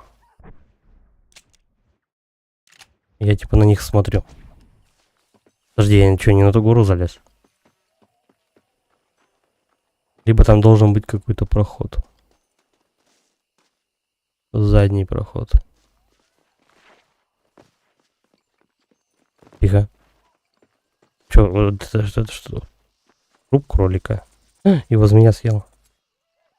Анимация, кстати, вот ты спрашивал про анимацию. Вот, пожалуйста, кровь брызнула тебе на экран. Мясо броненосца. Подожди, там какая-то гадюка вообще. Что происходит где-то рядом со мной? Ну забирайся ты, утырок. Тут синий значок. Кто такой? Эй, ты, может, присядешь, переведешь дух? А кто пацана-то украл? На-ка. Плохие дела будут влиять на отношение людей к вам. Для разбойников двери множества заведений будут закрыты. Освободить. Я не знаю, он плохой или хороший. Он сосать полез. Спокойно, мэн. Хорошие дела не остаются незамеченным для населения и законников. Хорошая репутация гарантирует вам скидку в магазинах. Более... Слава плюс 20. А карма-то чё? О, карма плюс. Короче, я бандита убил. Балдеж. И трупы еще обещу. Excuse me. Ну, хоть чел не начал у меня хряпать. Прилюдно. Кстати, содержимое сундука, в принципе, одинаково выглядит всегда. Так, пошли пацана спасать. Наверное, там уже его это... Того самого. Сдрючили. Бля, ну бегает, конечно, это он просто атас. Так, на эту гору, да, как-то надо забраться. Окей. О, собираем эти цветочки с PS1. Дикий перетрум.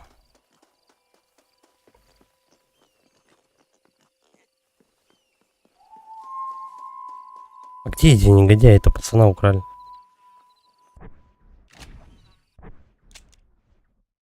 Бля, еще идти, кстати. Почему я не мог на лошади сюда доехать? Что за дичь? Федя, дичь. И он хер залезет, да, на эту гору? Не, нормально, слушай.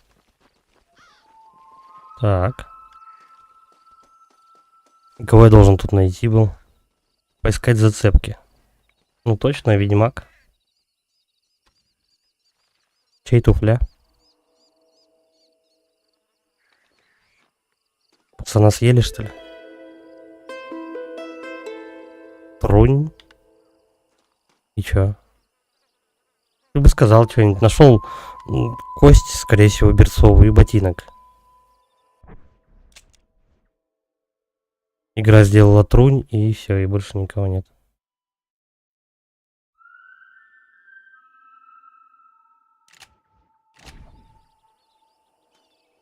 В чем дело-то?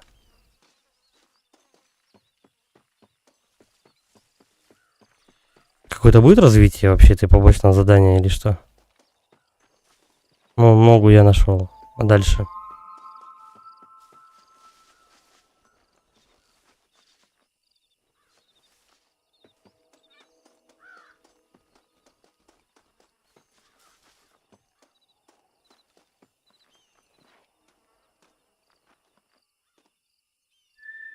Может, какое-нибудь орлиное зрение там надо мне включить?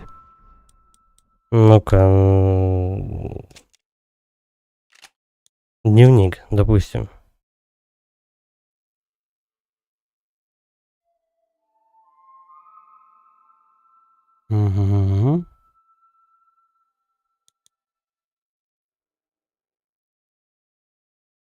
Так, вот, вы нашли следы у скалы висельников. Вы не нашли ничего, что могло бы указать на местонахождение ребенка. Женщина около участка шерифа Армадилла сказала, что ее сын пропал в холмах у скалы висельников. Я просто ничего не нашел, но он, короче говоря, и не отметил никак. И задание стало неактивным. Почему-то.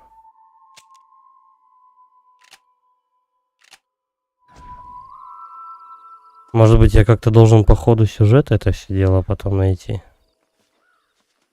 Не знаю, давай, короче, лошадь позовем. Я думаю, в появлении лошади есть что-то зловещее. Она всегда как-то выпрыгивает. Просто вжух и ниоткуда. Ладно, мы пока, короче, забудем про это задание. Нелепое. Ну, тут реально больше ничего такого и нету. На скалу залезть не получится.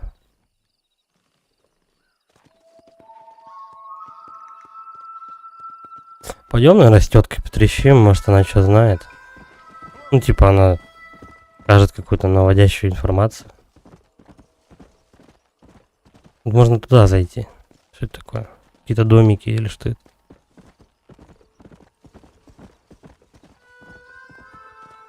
Просто камни.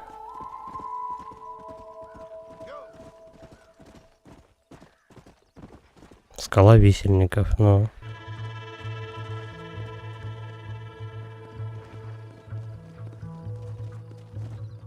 Опа, Степа, вы спятили. И... Ну стреляйте, блядь, по веревке. Все, я его освободил. Жертва благополучно должна покинуть область.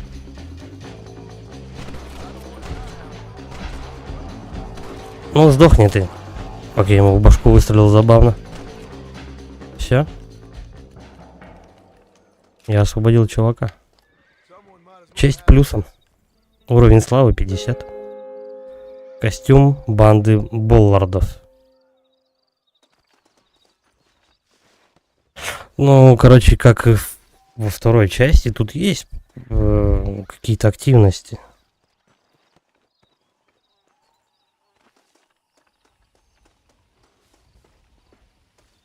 С одной побочкой пока только непонятно. Ну так, слушай, события происходят какие-то. То тут, то тут. То есть есть резон, в принципе, не быстрым перемещением, а вот именно туда-сюда, вот именно кататься. Можно много хорошего сделать. Ну и собрать, естественно, денег, там, боеприпасов для себя, может быть, даже оружие потом купить какое-нибудь хорошее. Кстати, интересный вопрос. Если тут с 2 пистолетов стрелять можно по-македонски? Или нет?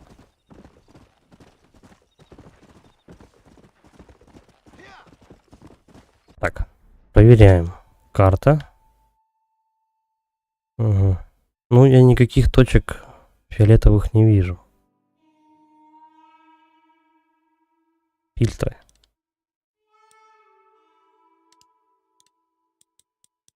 Ну, все включено, как бы.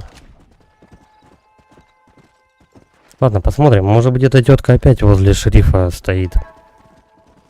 Сейчас мы с ней поговорим. Может, она еще что-нибудь скажет.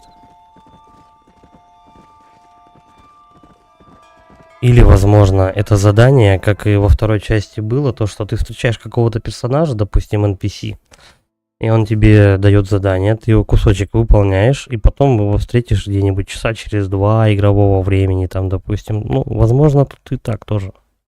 А вдруг?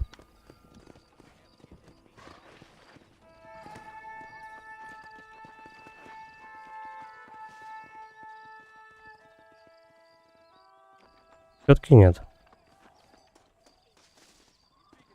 Ладно, продолжение пока задания этого не будет. Тут где-то был еще у нас этот какого. Тут же был череп горел.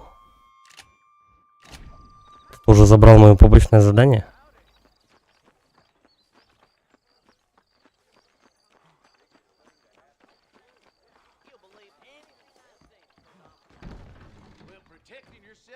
Ну-ка. А что, магазин не работает? Сейчас, наверное, уже поздно, поэтому... Отличный магазин, сквозной просто. А чтобы ты летишь сразу через магазин, можно просто все с вещами на выход пробегать. Тихо. Подлая скотчина, на помощь кто-нибудь. Ну-ка, вонючая шлюха. Я тебе новую дырку пробью. Нет, ты сдохнешь, чувак.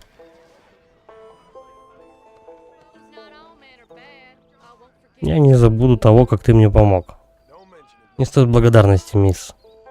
$4 я за него выручил. А его можно было не убивать? Я могу драться просто кулаками. Я бы не хотел убивать каждый раз людей. Ладно, это была странная немножко побочка. Плакат в розыске. Ну, так а где он?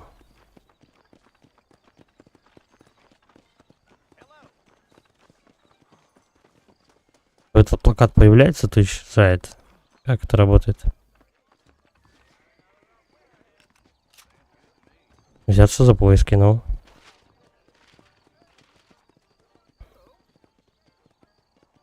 Старниковый причал может быть местом, где укрылся разыскиваемый преступник.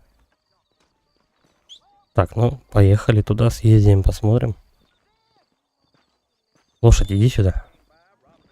Вон она несется. Бля, он так быстро летит, как будто собьет меня. Тихо, люди, аккуратно. Хотя тут, наверное, если кого-нибудь собьешь, за тобой менты охотиться не будут. Ну, типа, новых родят людей.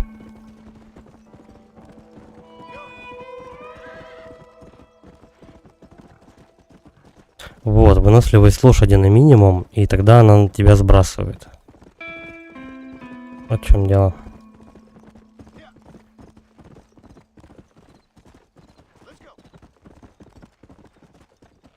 Ну хорошо, то ее не нужно гладить, там, накармливать всякой дичью. И так сойдет.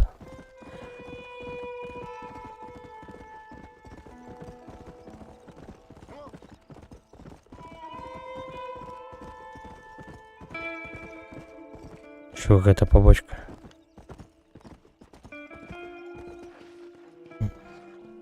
Ну давай подойдем.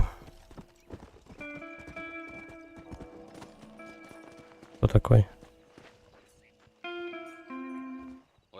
Ну здрасте.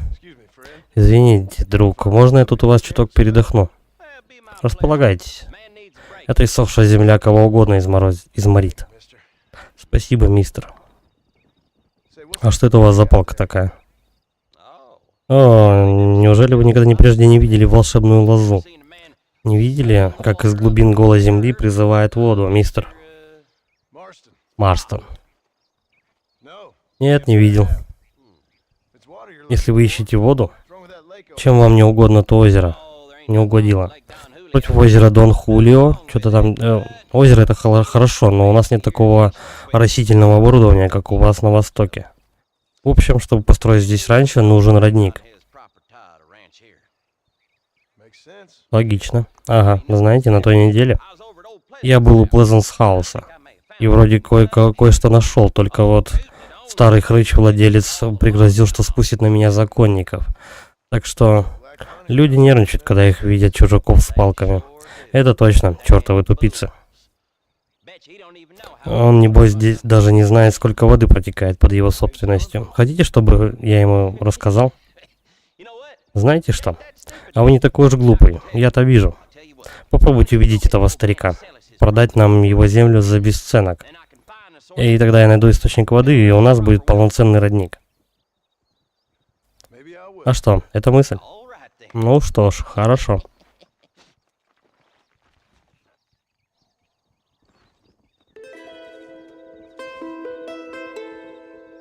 Подожди, это отмечено на карте? Угу.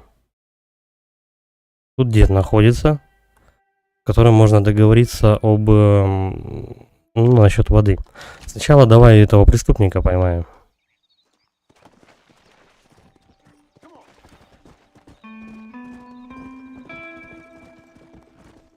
Главная побочка есть, она никуда не денется. А то бывали случаи во второй части, то что ты побочку мог взять только в определенное время дня. Ну, короче, в определенное время суток. И то в определенных территориях. Ну, типа, эту побочку нужно было еще найти, скажем так. То есть как поиск сокровищ, там еще что-то. Ну, может быть, это и тема интереснее была. Обрыв? Эй. Ну и чё, как мне теперь вниз-то попасть?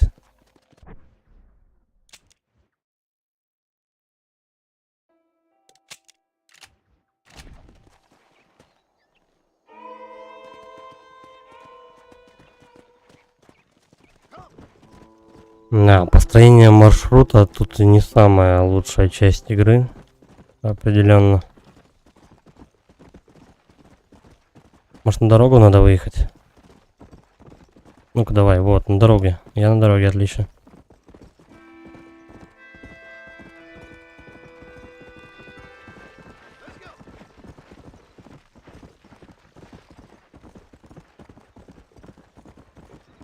Интересно, а если я буду заходить в разные помещения, там будет что-нибудь интересно?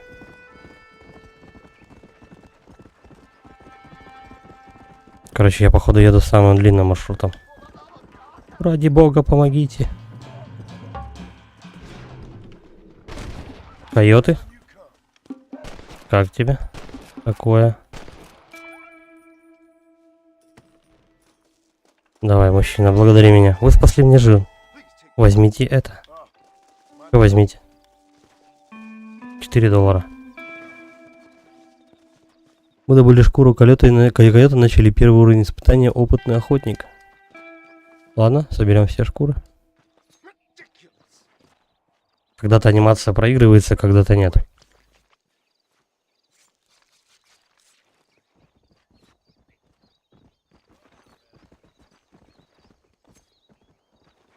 Я что-то не знаю, койотов можно есть или нет.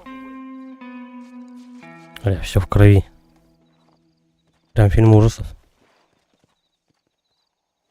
Последний. Вот он тут. Иди сюда. Оп.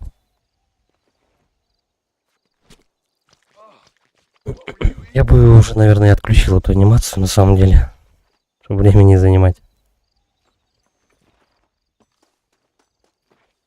Ладно, поехали до преступника, хоть доберемся. Та-дам!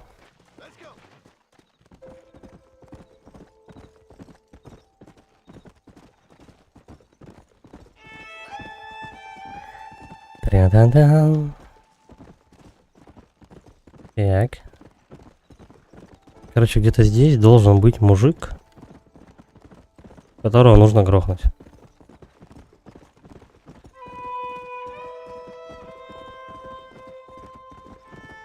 Наверное, его нужно грохнуть. Я не знаю, может быть, его просто надо вырубить и поймать. Сначала убьем. Так надежней. Так, и сюда заезжаем. Оп, оп, оп, оп, оп. Кстати, у меня вроде лошадь-то другая была. Или нет?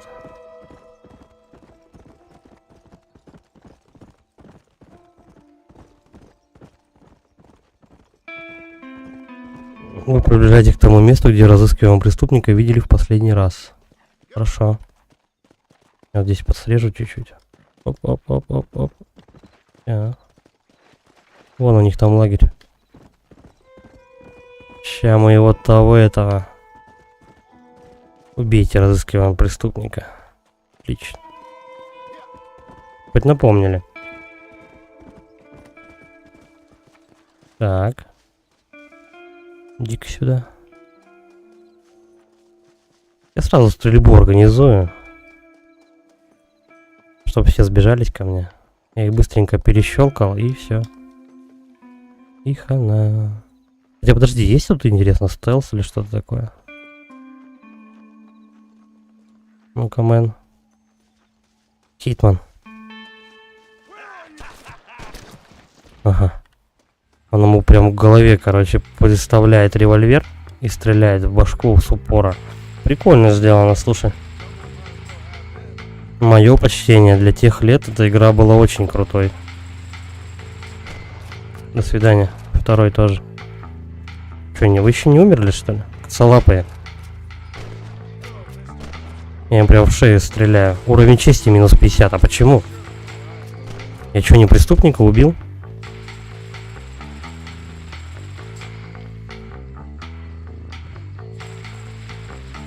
Так, это тот, кто нам нужен.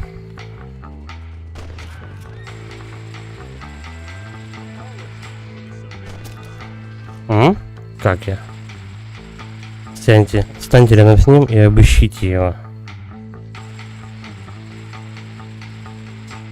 Доставьте доказательства в ближайшую тюрьму. Раньше Макферлейнов подойдет. Подожди еще. Я еще у них в домике не покопался. Надо рядом с пушками пробегать. Он собирает боеприпасы.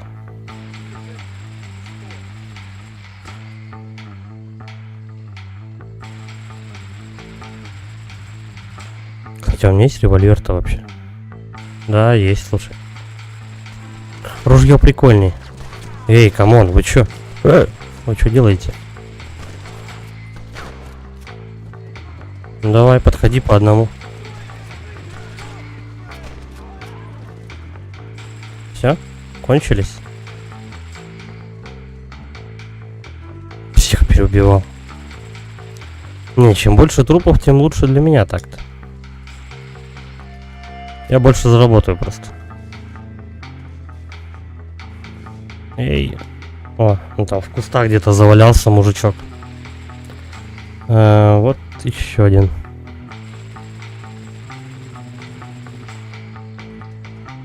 Я, наверное, могу их, лошади, да, лошадей забирать. Но я не думаю, что в сортире будет что-то полезное. Но лошадь можно забрать. Бля, он в реку улетел. А чё, они так и будут прибывать, пока я не уйду отсюда? Секунду.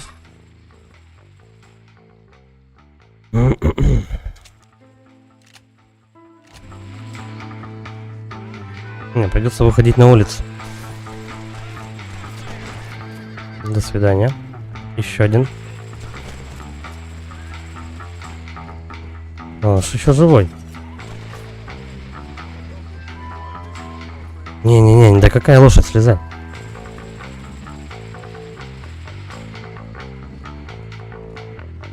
Мне определенно нравится саундтрек этой игры. Ненавязчивая такая басуха играет. А где я? Да, куда-то труп делся. Он за лодкой. Прятался. Ладно. Не найду я его, просто он в текстурах где-то. Бля, еще трое.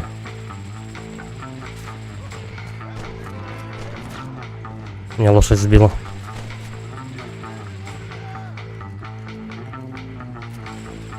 Короче, надо уходить отсюда. Я вот что думаю. Деньги это, конечно, хорошо, но у меня патроны, походу, скоро кончатся, хотя... Ну. Еще один где-то сзади. Я пока обыскиваю этих, у меня других подвозят.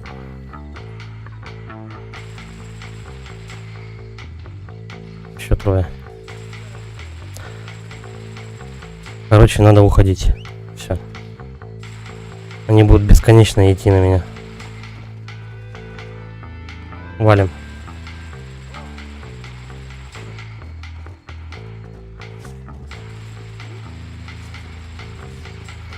Хотя, может быть, тут как-то по сюжету сделано так, что я типа должен уйти от погони, там вот это вот все бандитское тут.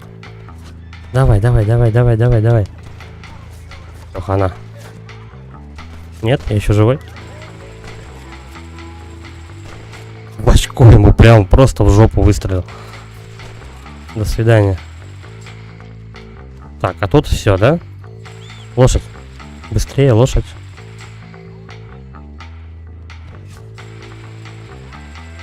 Где он? Он рядом. Все. Убегаем просто. А то они никогда не отвяжутся просто. Вот я о чем. Карта. Все, путь есть. Просто убегаем.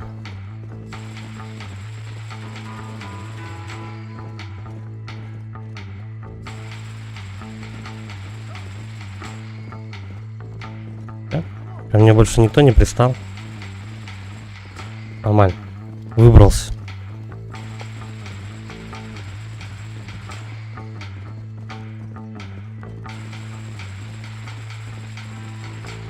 Не, вон еще трое опять подъехали.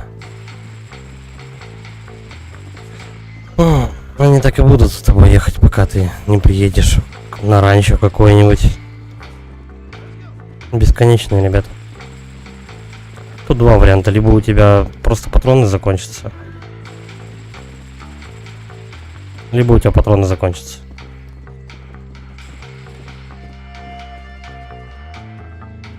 Тихо, тихо, тихо. Все, давай, заходим.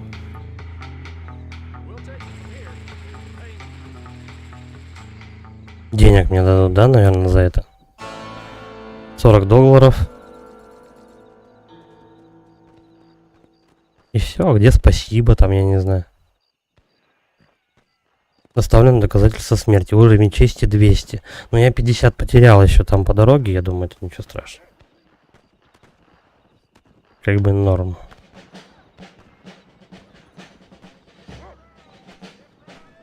Теперь вы можете помогать работникам с обходом ранчо Макфарлейнов. В чем заключается этот обход?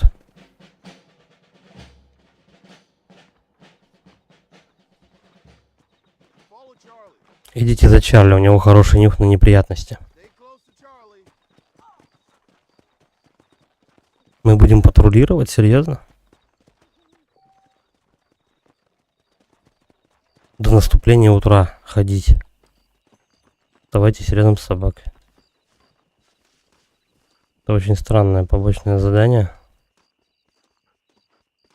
И типа что, я сейчас буду ходить с собакой, на меня будут сыпаться всякие негодяи? Типа того. Или койоты нападать? В общем, у меня еще 4 оружия будет каких-то. Будет прикольно, если будут пистолеты. Определенно будет классно. Прям с 2 пистолетов. Вот ра-та-та было. Было прикольно во второй части. А что с собакой? Она в сортир пошла?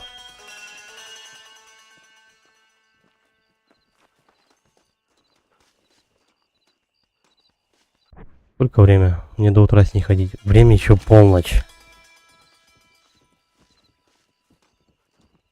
Собачий патруль.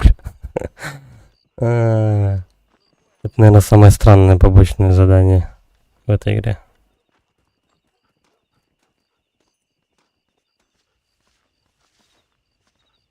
То есть, почему не собака со мной ходит, а я за собакой хожу?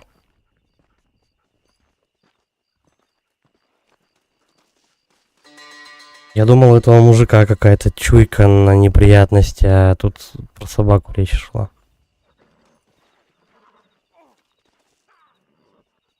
Тетка бежит куда-то.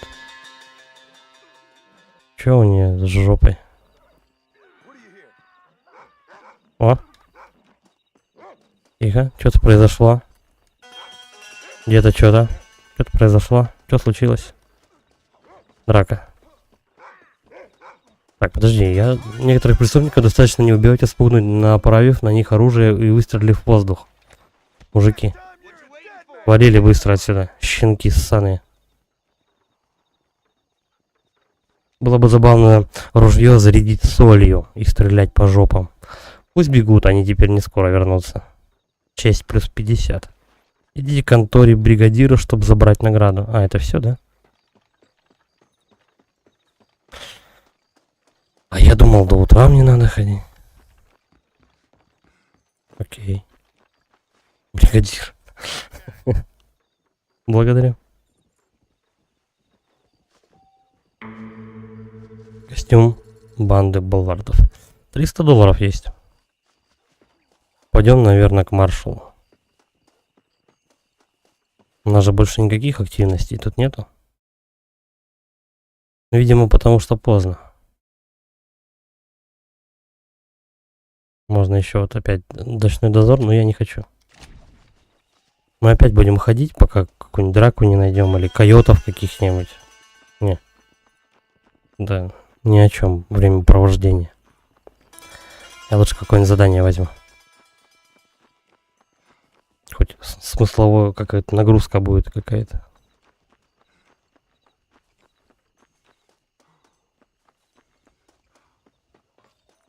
Подожди, а где шериф? Ой, яблоко нашел, кстати, еще.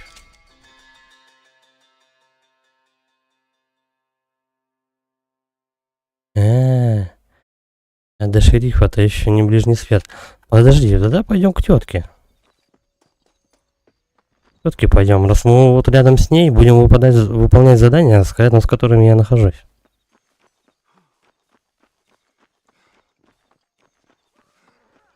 Хотя, по идее, логично бы, конечно, было бы к деду съездить. Ну да ладно. Ну там про воду, вот это вот все. Фиолетовым то, что отмечено. Давай, короче, мы сделаем вот это задание. И потом к деду.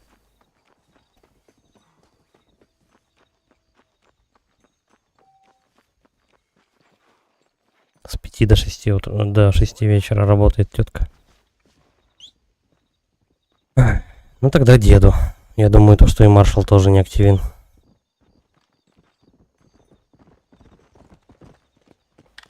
Время суток, значит, влияет. Короче, тогда что? Мы пока доедем до этого места, как раз, наверное, и утро наступит. Поехали. Заодно попривыкнуть немножко к этому, к управлению лошадью. Я вот не знаю, доверие наше с лошадью хоть как-то работает, пока я верхом на ней еду или нет. Ну, в смысле, у нас есть взаимодействие, пока я катаюсь.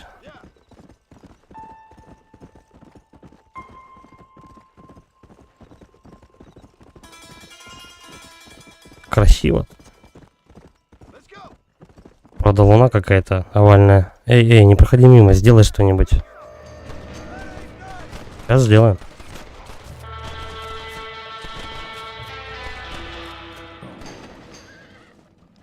Здрасте. Даже не верится, ты меня спас. Теперь все, что мое, твое. Я не мог же бросить вас на верную смерть. Конечно. Все забираем. Не, ну слушай, $300 я, в принципе, довольно-таки быстро заработал. Подожди. Лошадь прижала труп.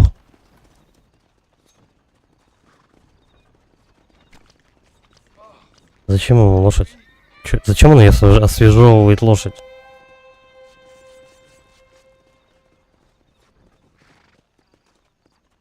Мясо лошади. Он с нее шкуру снял. Алло.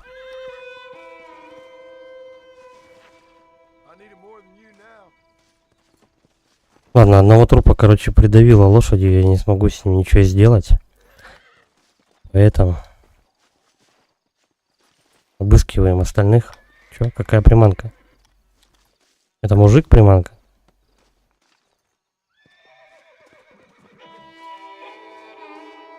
Ну-ка, в телеге? Не, в телеге ничего нет.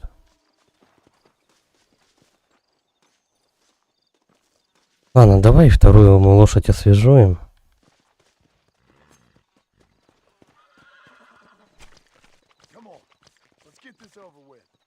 Мы продадим потом шкуры их.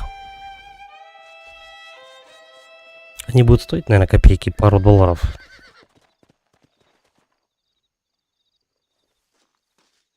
Ну да ладно. Лошадь. Где моя? Поехали. Едем. Красотка. Кататься. Та-дам, та-дам.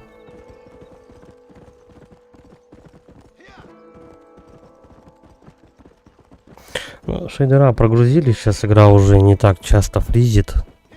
Работает плюс-минус стабильно. Но все равно по мере прохождения какие-то шейдера будут подгружаться там. То есть эти вещи эмулятор должен запомнить, чтобы потом воспроизводить.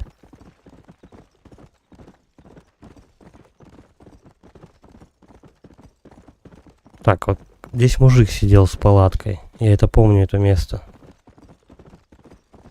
И мы едем в противоположную сторону и, скорее всего, вниз, да?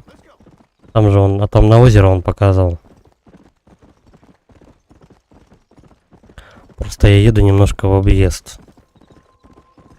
Ну, посмотрим, может, какие-то эти побочные задания поделаем. Вот эти вот активности случайные.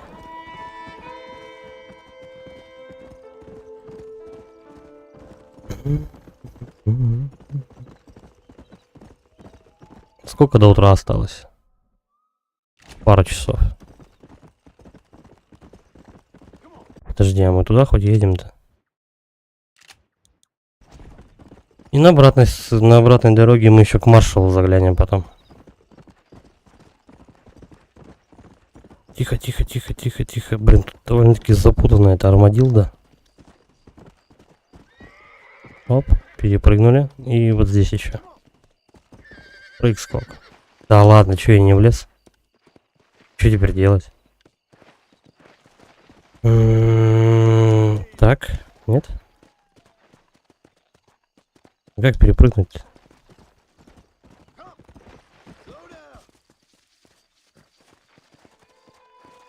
Я не могу отсюда выехать. Подожди. Может как-то ворот открыть? Нет. Перелезть? Я тоже не могу. Блять, как я сюда попал-то? Вот. Есть одна идея. Раз мне оттуда с загона лошадь не вытащить,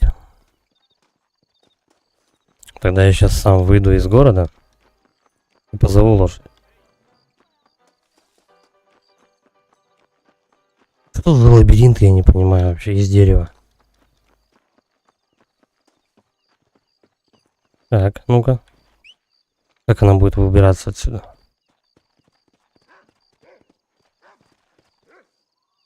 И? Давай, давай, давай, ты же можешь.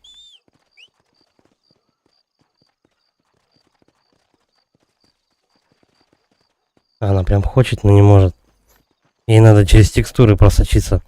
Короче, она должна просто исчезнуть у меня из вида. Нужно придется подальше отбежать. Она должна исчезнуть у меня из вида, чтобы появиться где-то рядом. Вот и все.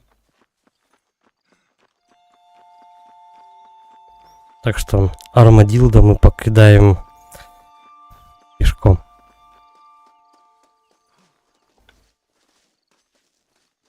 Оп. Как тебе? Давай, давай, давай.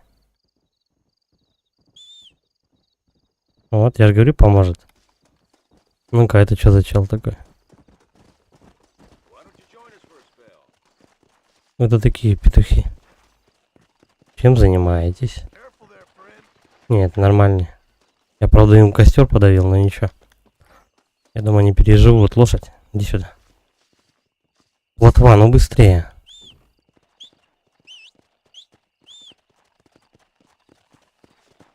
Почему во всех играх лошади такой упняк наводят постоянно?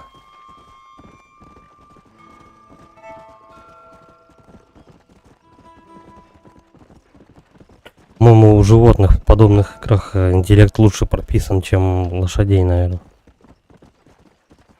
Ой, броненосец, прости. Кстати, можно было собрать его труп и продать за чуть-чуть.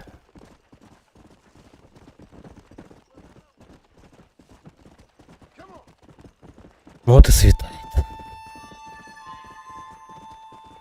Pleasant House. Я с этим дедом должен поговорить. Спокойно. Мы не драться к нему пришли. Здрасте. Я и не знал, что тут кто-то живет. Эй. Пришел ограбить меня, а вот не выйдет. Топай отсюда. Какое дружелюбие. Я в друзьях не нуждаюсь, дружище. Все нужны друзья, старик. Умираем мы порознь, но живем-то бок о бок. Знаете, я подумал переселиться сюда вместе с семьей. Вы бы согласились продать мне участок земли? Мы вас не будем беспокоить. Почва сухая, ничего не растет. А всю скотину вели бандиты. На что тебе эта земля? Ну просто места здесь красивые. Даже не знаю. Может, долларов за 200 я бы выписал купчую, а себе подыщу местечко в Блэквотере. Хотя тамошний люд, я, признаться, на дух не переношу. Заплатите за купчую или заберите ее силой. Ай, ну, это минус карма, это по-любому. Давай денег дадим ему. Ладно, я куплю. Вот, держи, партнер. Желаю удачи. Вернитесь в лагерь МакАлистера с хорошими новостями. Ну, $200 плюс, $200 минус. Это теперь моя квартира. Поздравляю. Костюмов новых нет. Ну ладно.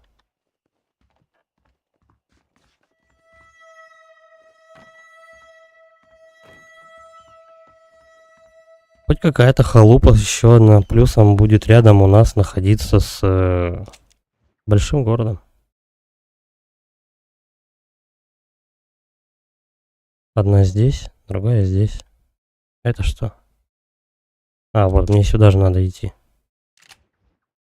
Когда едем?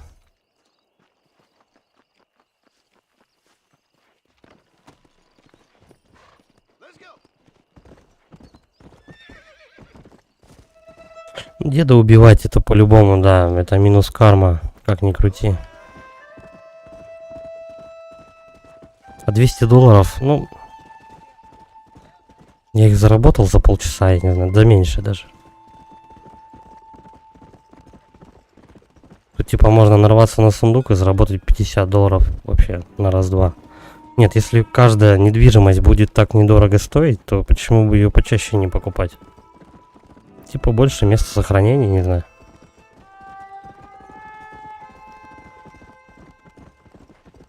Глядишь, может потом монополию свою открою. Точнее, стану монополистом. Так, не, стой, я сюда не поеду. Пошли в жопу со своими лабиринтами городскими. Эй, ты. Так, как теперь адекватно выехать отсюда? Вот так, вот так. Вот здесь лошадь перепрыгивает. Она, главное, запрыгнула в тот загон и не могла из него выпрыгнуть. Это странно.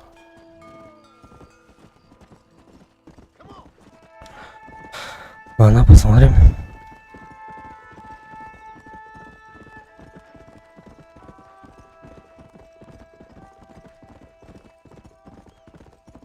Мне обратно нужно вернуться на холм к этому мужику. Кстати, возможно, он мне деньги вернет, потраченные. А вдруг? Такое тоже может быть.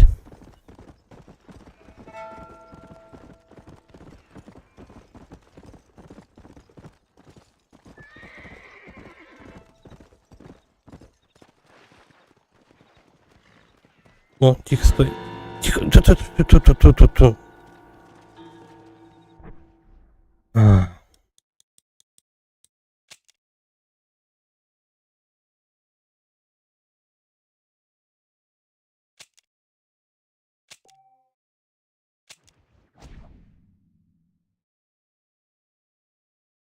Стоит же автоприцел.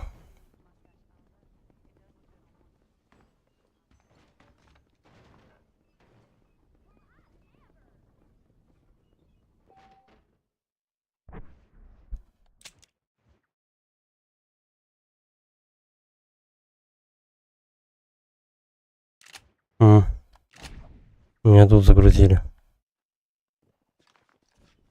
Стоит же автоприцел, и он, я думал подстрелить эту, как его, Пострелить животное, а он у меня на мужика нацелился и сразу провал задания. Ситуация. Ладно. Не ехать хотя бы не очень далеко. Сколько денег осталось? Ну, ровно после покупки столько же. Хотя подожди. А собственность-то моя или нет?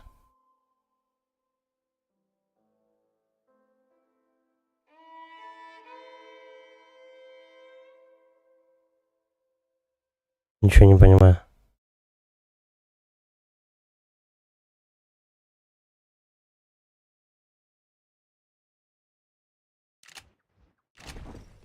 Я ж купил домик.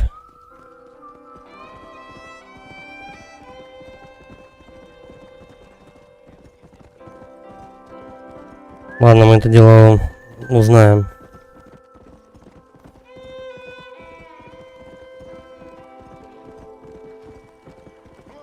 Возможно, домик я купил, короче, но это...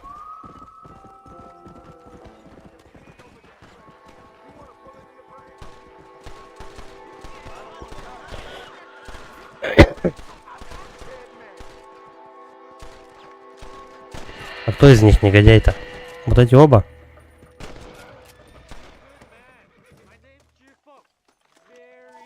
Он мне сейчас, наверное, карту даст какую-нибудь. Интересно.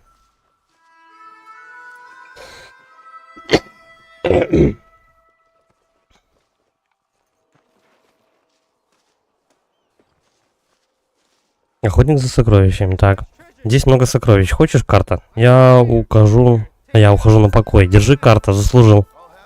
Я сразу тебя заберу, это у вас, друг мой. И чего? На карте будет что-то отмечено?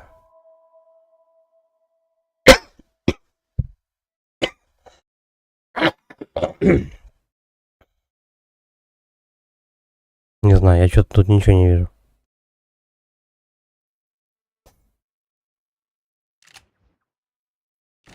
Хотя, теперь у вас есть на карте... У вас есть карта, изучайте местность, это поможет вам найти сокровища.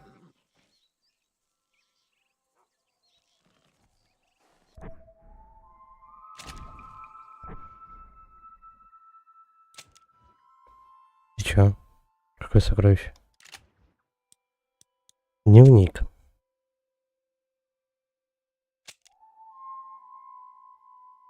Так, вы заплатили Клайду за купчую в Плезент Хаус. Вернитесь к МакАлистеру и сообщите ему хорошие новости. Вот, это хорошо. Эта скала висельников тут пока еще не развивается. Испытание. Травник, искатель сокровищ, 2 уровень.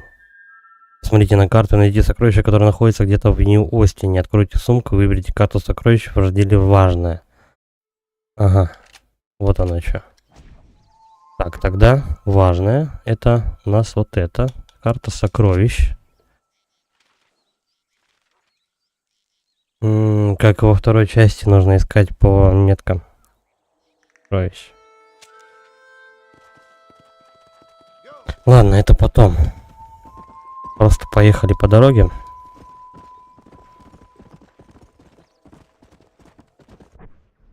Нью-Остин, это хоть где вообще?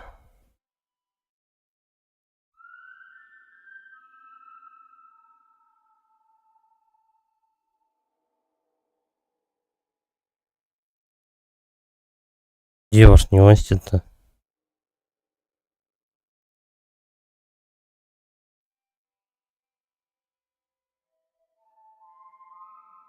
Может, это...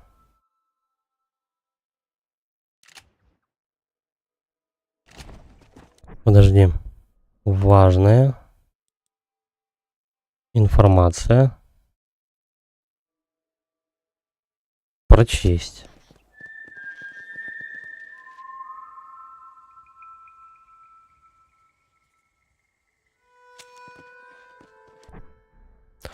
Подожди-ка, подожди. Дневник. Искатель сокровищ. Где-то в Нью-Остине.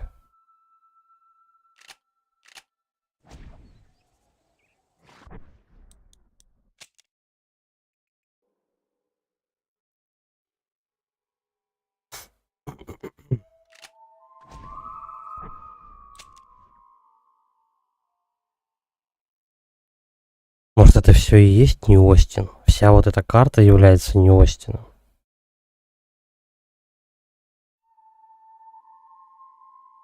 По крайней мере, я не вижу тут такого названия. Может быть, оно позже будет как-то открываться, эта карта.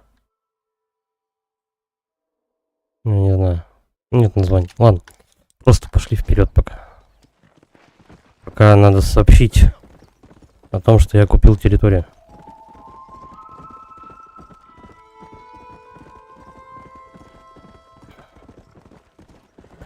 Короче, как и в первой части, тут есть и сокровища, и всякие сюжетные дополнения.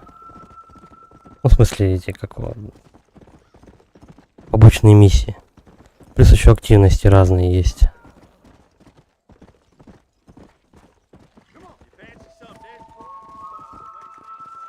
Так, мне к нему.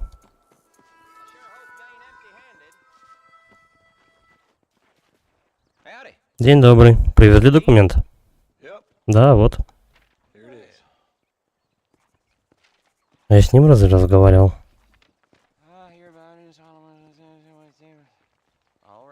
Чудно. Спасибо, что сами заплатили за документы. Вот, здесь все и еще немного сверху. Мне нравится, когда такие сделки проходят гладко. Особенно, если вам это выгодно. Поздравляю с приобретением, МакАлистер. О, да.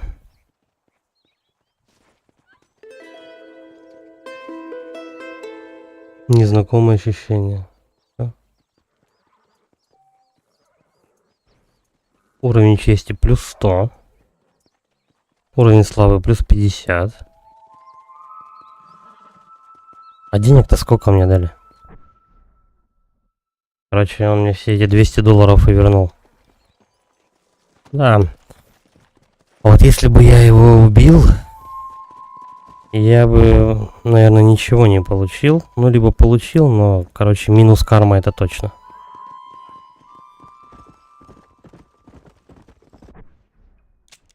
Ладно, поехали, короче говоря, к маршалу. Возможно, там будет и этот, как его... О, опять труп. Стоять. Сейчас посмотрим, как у нас карма вообще работает. Excuse me, мистер. Он пустой? Да, пустой как бубен, короче. Ладно.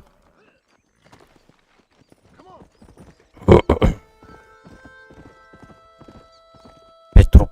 Серьезно? Еще мужик. На что у нас сегодня вместо снегопада мужикопад? Да нет, подожди. Обыскать тело. Пистолеты, патроны. И все. Окей.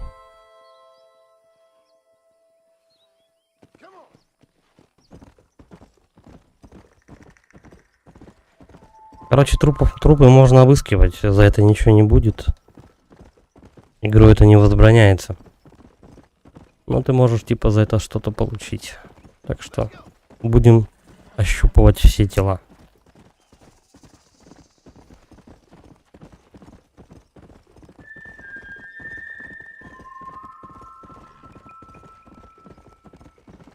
В принципе, будем в нее... Я думаю, я буду в нее играть так же, как в RDR 2. Тоже постепенно, потихонечку, катаясь, выполняя побочные задания, все активности.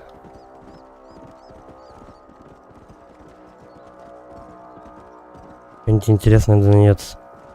О, труп убрали. Надо же. А давай-ка мы к оружейнику сходим.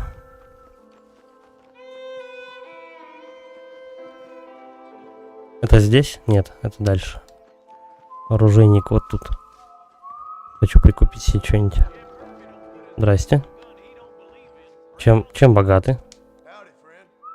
Приманка нет, патронтаж.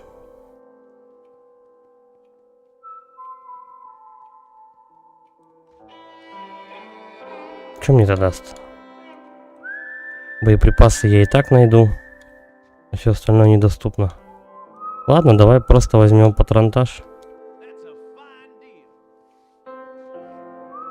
В чем прикол его? Продать.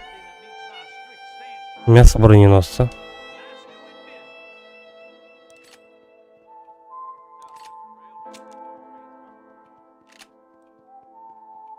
Панцирь броненосца. Ну давай. $8. Самки оленя. Койота шкуры. А я все... Да. Надо каждую продавать.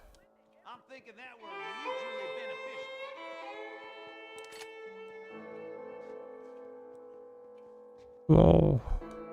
Короче, в принципе, можно собирать всю эту дичь. Но прям много... Ожидаемо. Много прям не выручишь с этого дела. Давай-ка мы, наверное, для карабинчика чуть-чуть приберем патронов. Все остальное я, в принципе, с трупов собираю. Так что не обязательно. Ну и так же, как и во второй части, продукты нам позволяют восстанавливать здоровье быстрее, а тоники позволяют восстанавливать силы, там, такие способности. Алло, это Армадило 731. Проклятая штуковина. Алло, это новая линия. Алло. Развлекаетесь тут? Что случилось? Без понятия. Если что-то важное, пошлют сюда кого-нибудь. Им только дай кого-нибудь послать. Помню, когда мы только попали сюда. Люди из округа Дейт уже были для нас диковинкой. А теперь до нас могут добраться люди аж со Среднего Запада всего за 6 дней. Много изменилось. И я ужасно от этого далек. Алло, я уже больше ничего не понимаю, честное слово. Да и я не особенно. Маршал.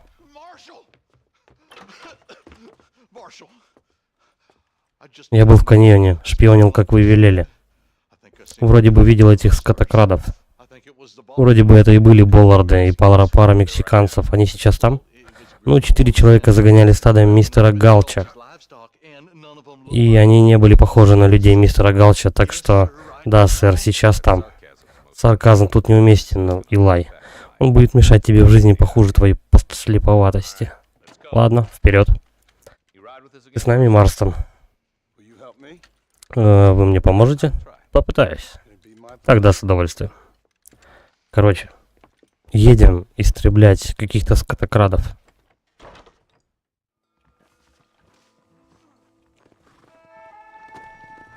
Сейчас будут горы трупов просто. А где он?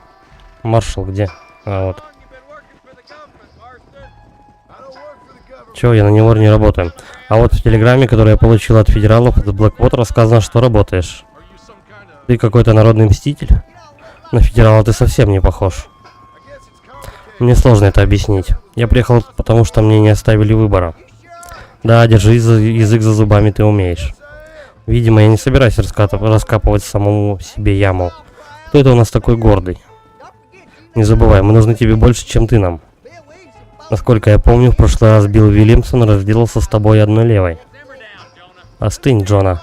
Слушай своего босса, Джона, будь умницей. Иначе я прострелю твою тупую башку и буду смотреть, как вытекает твой жалкий ум. Вот это правильно. Марстон, скажу тебе все как есть. Мне не нравится, когда в мои дела вмешиваются федералы. Маршал, поверьте, мне тоже. Я стараюсь не перечить федералам. Ну да, нам сейчас нужна любая помощь. Так что парнишка из города, который в жизни не видел стога сена, знает о том штате. Думаю, ничего. Все это бредня, причитания об украшении диких земель. Уже недалеко, парни, смотрите в оба. Короче, мы на месте. У него максимальный запас, наконец-то, у лошади максимальный запас выносливости. Добились таки. Сопровождайте маршала. Пойдем, постреляем уже. Будьте наготове, их явно больше, чем нас. И оружия этих гадов тоже хватает. Сейчас сделаем. Посмотрим, сколько их. Если возьмем их живыми, отлично. Если это невозможно, выстрелите засранцев. Золотые слова. А где все-то? Пойдем постреляем уже. Там-там-там. Скотокрады. Я прям как Рэмбо, короче. Все. Меня еще до сих пор стрельбе, кстати, обучают. Давай мы поищем пока по телам, посмотрим.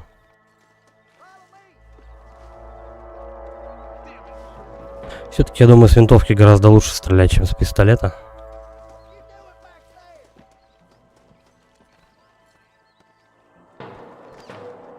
Надеюсь, они без меня перестрелку не начнут.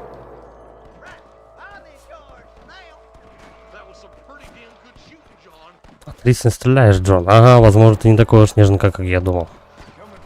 Ой, тихо. Бандиты. Оп. Прямо в башку. Отлично. Еще один. До свидания. Подожди, он живой. Чтобы забрать у мертвеца деньги, патроны и другие вещи, подойдите к нему и нажмите X. Ну давай. Зачем мне это объясняет? Я и так уже научился трупы обыскивать. Короче, плюс $200, это как минимум.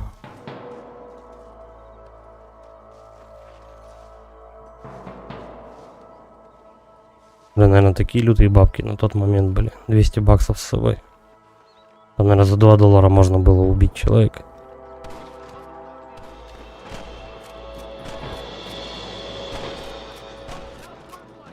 Что-то скотокрадов этих, как собак нерезанных.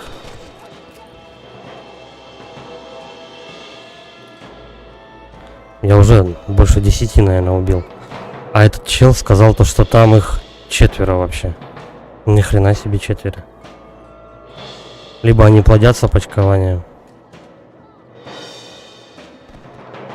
Эй, меня-то подождите.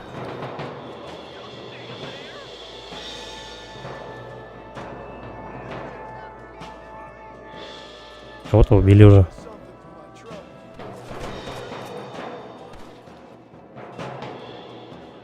Аккуратно.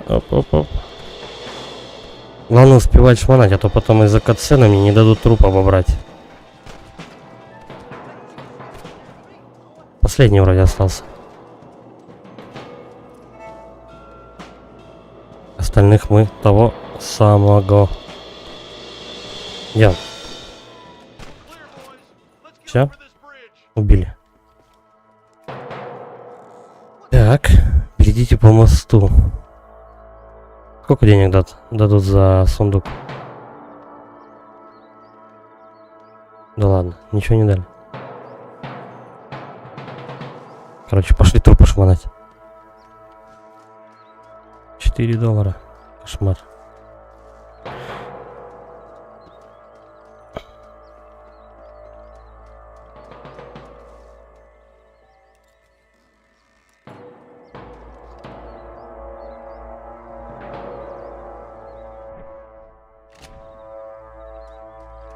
$11 было в ящике. В общем, тут как нарвешься. Повезет, соберешь $10. Нет, так нет.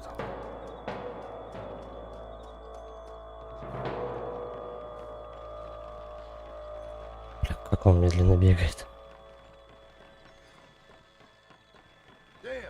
Черт, на стороне этих боллардов воюет целая армия. Кража скота — прибыльное дело, и в рекрутах у них нынче недостатка нет. Зачем человеку горбатиться по 12 часов в день на хозяина, который не может ему заплатить? Но заплатить тот не может. Короче, я не могу одновременно читать и стрелять по целям. Равно они там ничего хорошего не говорят. Между собой переговариваются. Так, подожди. Я лучше трупы выщу. Все равно они прям что-то смысловое, сюжетное, ничего друг другу не скажут.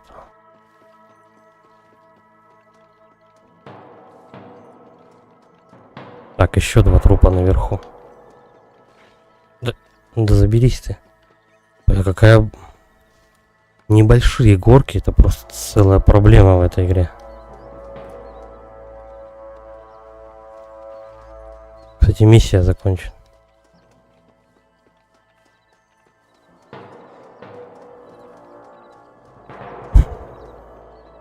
$348.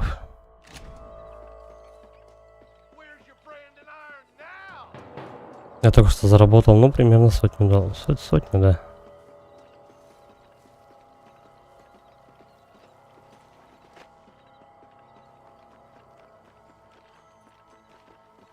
Они меня ждали. Это еще не все. Здесь должны пересечься с маршалом.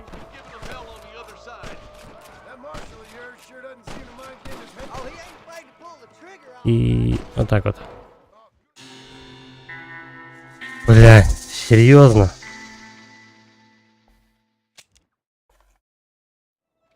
Он убежал вперед, и я ему голову прострелил.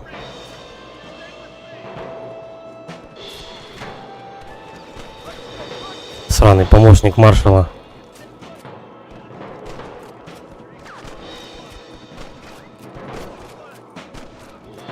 Короче, лучше идти вперед, по-моему.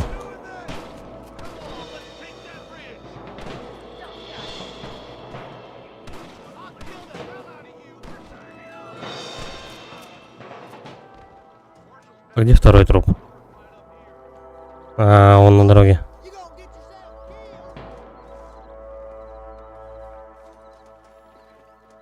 Короче, чуть-чуть поаккуратнее надо.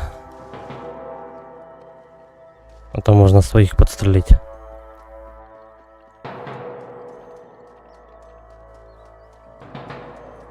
Дун-дун-дун. Не видать вам больше чужого скота.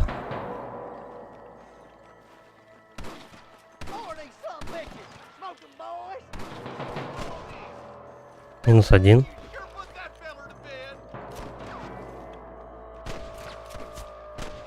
Куда он целится? В камень?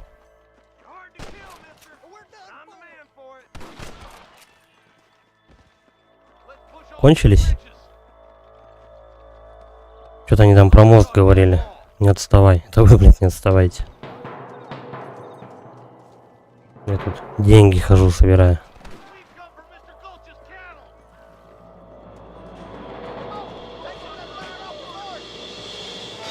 О, мы с маршалом встретились. И тут народу побольше. Все-таки, мне кажется, основной доход в игре дают сокровища. Как во второй части, один раз находишь сокровища, ну, даже парочку. И типа все, можешь про деньги забыть до конца игры.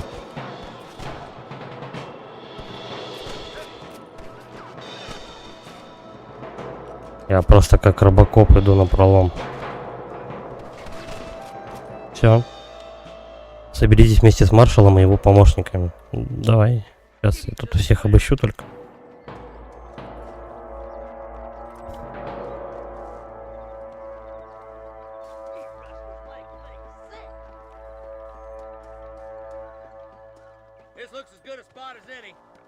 Вот, можно и здесь встать. Значит так, слушайте, сразу не стреляйте. Чего там? Короче, диалог не успел закончиться, а мне уже кинули сразу же задание, что за маршалом надо идти.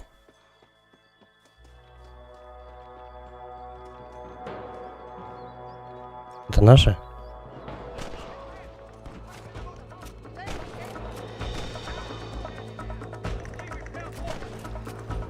Почему их? Нахрена-то?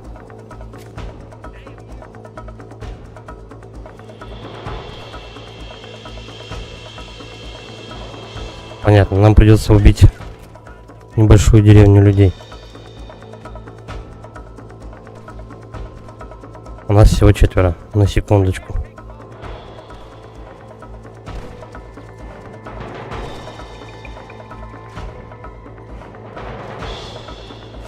Угу. Это они коров наших воровали, короче.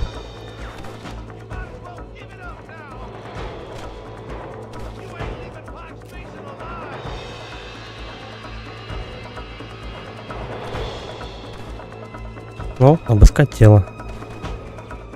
Понятно. уже кто-то обыскал до меня. Хотя...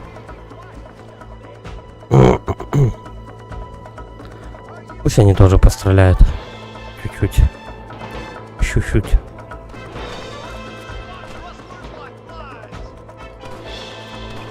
Да, главное своего не убить.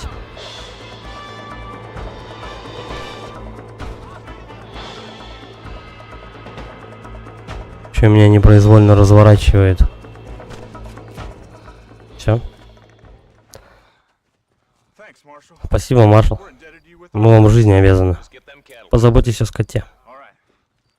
Хорошо? Спасибо. Большое спасибо. Отличная работа, Марстон. Да, отличная работа. А теперь об Уильямсоне. Я сделаю, что смогу. Как видишь, в этой стране полным-полно отребья всех сортов. Зато... А, это я понял. И еще кое-что, Марстон. Мистер Джонсон, сэр. Он пропал. Что? Мистер Уэст Диккенс, который тониками торгует. Он должен был приехать на той неделе. А, продавец наркотиков и мышиной мочи. Он обещает домохозяйкам вернуть... вечную молодость. Да, это он. Но... Он многим помог, и Танатан, он очень нужен. Мы только что перебили шайку воров, а весь город на уши встал из-за торговца чудодейственными зельями. Для меня честь служить таким мудрым и достойным людям. Поехали, Илай. Короче, следующее задание будет искать где-то торговца.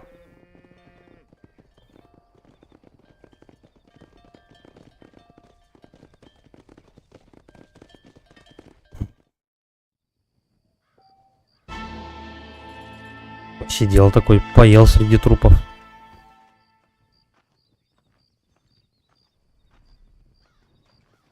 Угу. Шикарные штаны у него. Ну, это как его?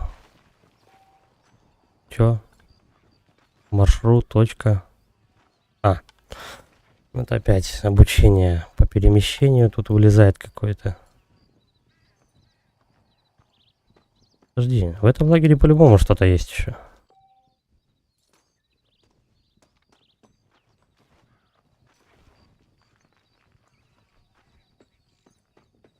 Надо просто хорошенько порыться. Угу. Плюс 20 баксов почти. Балдеж.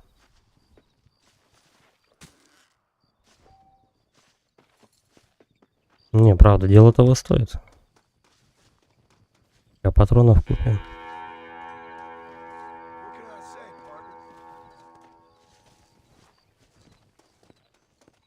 Ну и все, короче, да?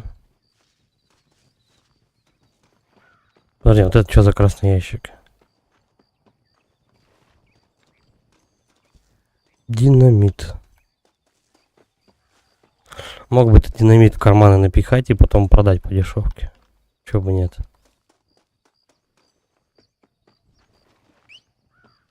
Ладно, все, поехали, короче, домой.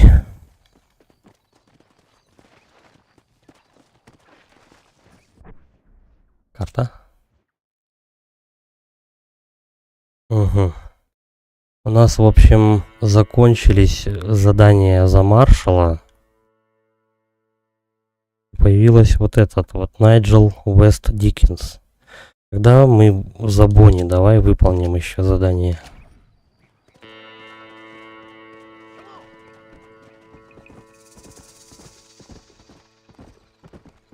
У нее, скорее всего, какие-то более обучающие миссии. Ну, типа попроще. К тому же я уже парочку штук выполнил. Возможно, это будет одно из последних.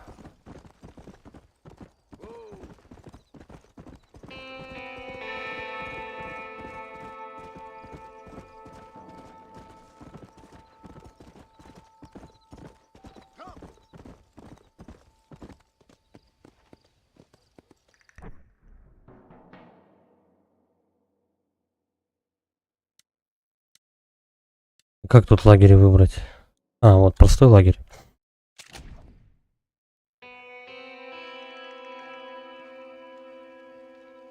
У нас же эта Бонни по ночам не работает, вот точно. Сохранить игру.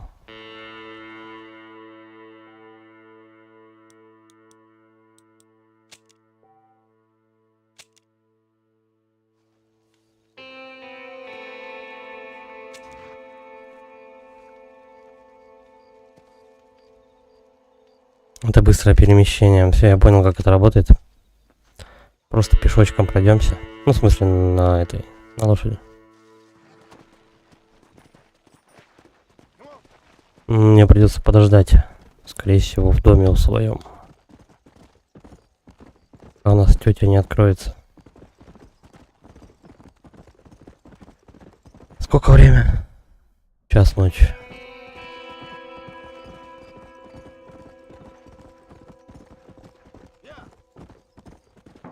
Можно, конечно, в патруле поработать, но это такая ерунда вообще.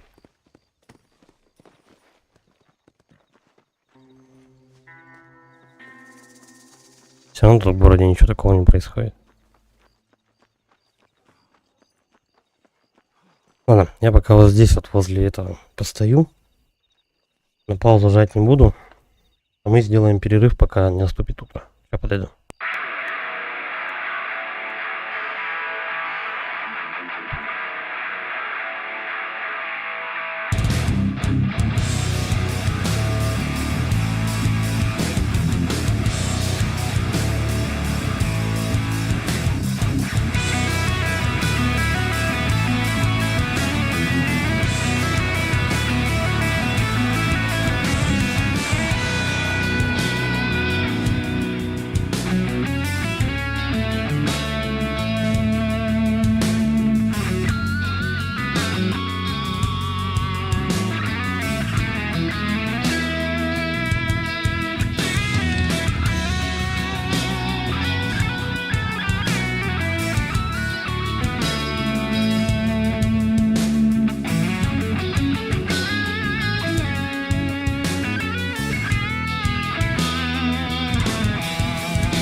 Все, поехали дальше. Только что-то утро не наступило. Сколько время? 3 часа ночи.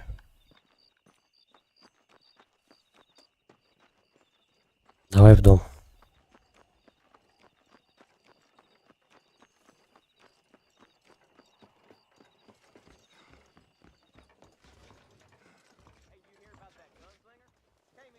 ящики. Боеприпасы. О, выспаться никак. Время-то сократить. 6 часов плюсом.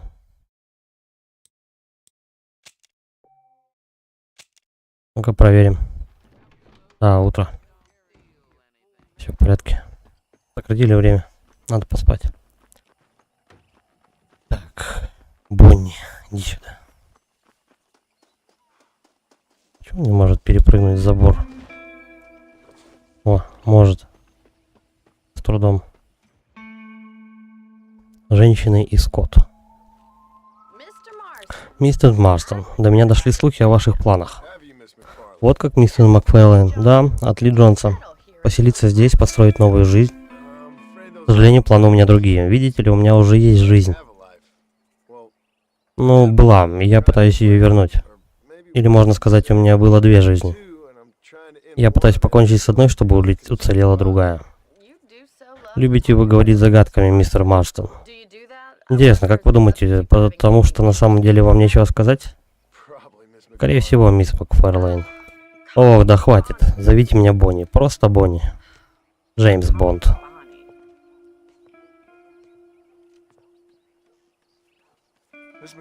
Мисс Макфэрлейн, я женат. У меня есть сын. Наконец-то. Еще была дочь, но она умерла. Много лет назад я состоял в банде. Ну, Джон хоть что-то начинает про себя рассказывать. Наконец-то, спустя, 3 часа. Вот про дочь я не знал. Про сына в курсе был, но про дочь я не припомню. Во второй части что-то про дочь говорили. Мы грабили банки, поезда, похищали людей. Убивали тех, кто нам не нравился. В этой же банде был и Билл Уильямсон. И теперь, если я не поймаю моего бывшего брата по оружию, мою семью постигнет страшная беда. Вряд ли вам интересны все эти подробности, но надеюсь, теперь вам станет ясно, почему я не хотел это обсуждать. Нет, я понимаю. Я даже не представляла, как мне вас жаль. Даже в этой новой стране воспоминания не увядают. Мой отец, безграмотный шотландец, родился на корабле по пути в Нью-Йорк. Он никогда не видел своей родины, но так о ней рассказывал. Словно всю жизнь ел только хаггис. И он ненавидел англичан за то, что те сделали с его прародителями, которых он никогда даже не знал. Люди не забывают и не прощают. Это правда, особенно когда речь идет о деньгах. Даже сейчас, несмотря на все папины труды, он не может выбраться из долгов. Я каждый день боюсь, что у нас отнимут раньше. Он этого не переживет. Мой отец умер, когда мне было 8. Его глаза, скажем так, он ослеп после драки в одном баре к югу от Чикаго. Моя мать умерла при родах. Она была проституткой, а он был ее... я не знаю, кем он был. А потом меня отправили в приют, а я сбежал оттуда и вступил в банду. Суровая судьба прям. Подумать только, как же вам досталось. Главарь банды научил меня читать. Научил видеть все то хорошее. По-своему он был великий человек. Он, сейчас имеет в виду дачи Вандерлинде. Потому что он был главарь банды, и, в принципе, все они его считали чуть ли не отцом родным. Что Артур Морган, что Джон Марстон. Я думаю, это все-таки речь о даче. Но вы убивали людей, да, и я понес наказание. Но я порвал с той жизни, вернее, хотел. Я наговорил лишнего, Бонни. Хорошо, что я умею лишь одно — убивать. И меня послали хладнокровно убить человека, чтобы другой человек смог навести здесь подобие порядка, и в результате одного богача выбрали губернатором. Цивилизация — прекрасная вещь, мистер Марстон. Слушайте, вы можете мне помочь? Могу попробовать. Что вам нужно? Деньги? Нет. Все гораздо проще. Мне нужен помощник, чтобы выгнать стадо на пастбище. Хорошо, просто укажите направление. пальцем в небо. Но я говорю то, что за нее будет какие-то простенькие задания. Сейчас будем пасти овец каких-то.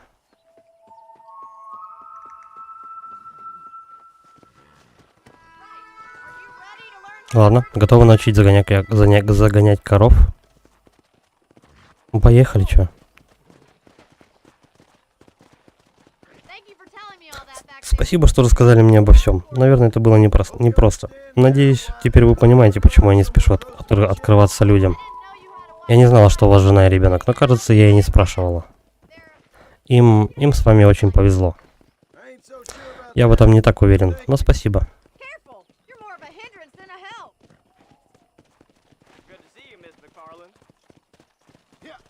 Кстати, он сказал то, что он типа искупил грехи там и так далее, но по сюжету, в конце сюжета второй части он особо-то ничего не искупал. Ну, типа в тюрьме он не сидел. Если только он откупился от властей. Возможно. Займите позицию позади стада. Окей. Ведите коров. Выведите коров из загона.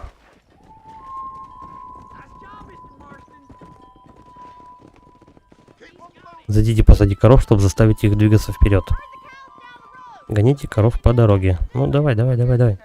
Бля, одна отбилась. Во, все. Корректировали. Давай, не разбредаться. Медленно двигайте влево-вправо. Ну, короче, понятно. Держитесь правее, направляйте их сюда. Да, короче, главное не разгоняться. Вот я что думаю. Чтобы погнать стадо налево, зайдите с правой стороны. Чтобы погнать стадо направо, зайдите с левой стороны. Слушай, а коровы-то бодрые. Они куда быстрее лошадей, походу, гоняют. Но идут кучно. Это хорошо.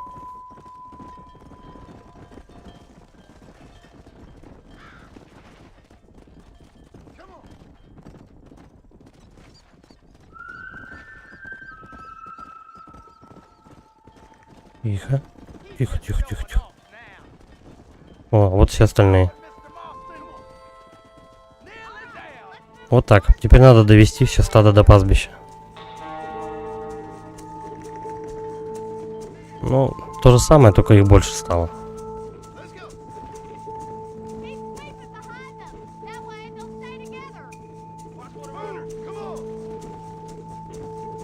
Слушай, да и нас больше стало людей. Нас теперь 4.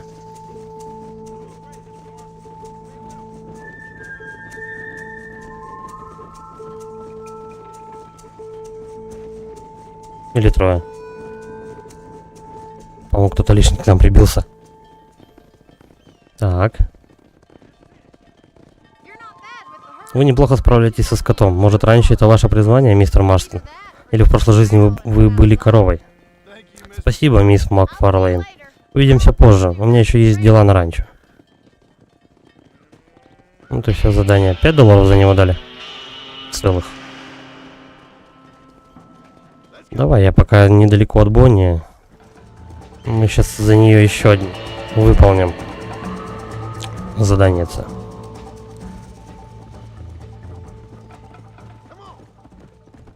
Щит, стой, да стой! Все, ограду ей раздолбаем. Она в доме, что ли? Телепортировалась тетя. А где она?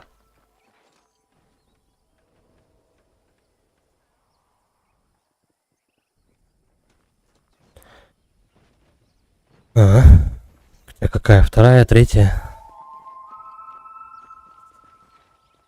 В смысле, у тебя 2 или 1 смена?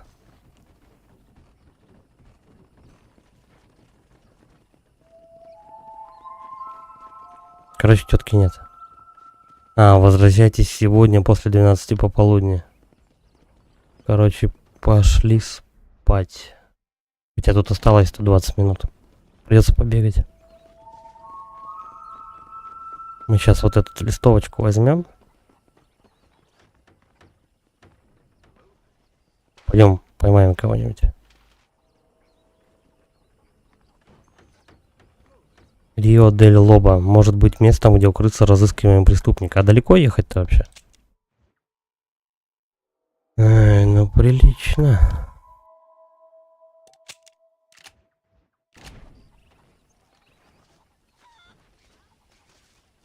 Ладно, я думаю, давай съездим. Все равно тетка никуда не денется. Это же основные задания. Собака. Собака, аккуратно себя ведем.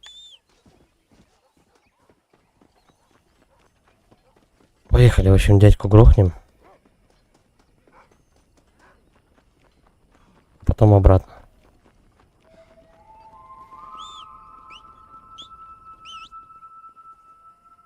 Лошадь-то где моя? Она там где-то в текстурах запуталась. Ладно. Из города выйдем пешком. О. Пробила лошадь.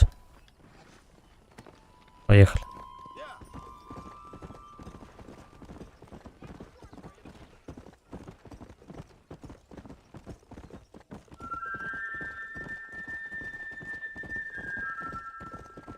Интересно, тут можно другую лошадь купить? Ну, типа, еще круче. Хотя это тоже, в принципе, пока неплохо. Со своими обязанностями справляется.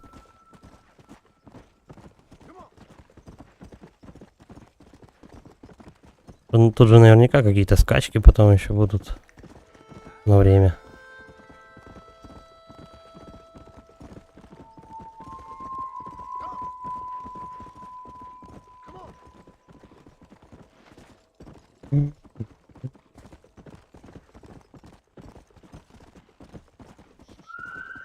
Здорово, Валь.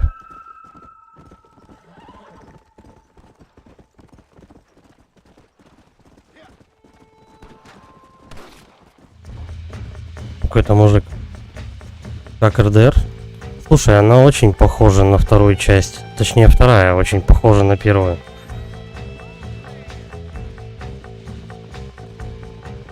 Тоже активности, я смотрю, разные есть. Хочешь, охотой занимайся, хочешь там. Так, побочки выполняй. Неплохо. Для игры тех лет это было очень круто. А во второй части это все дела увеличили и помножили на 2. Скажем так. Ну, плюс графика, естественно.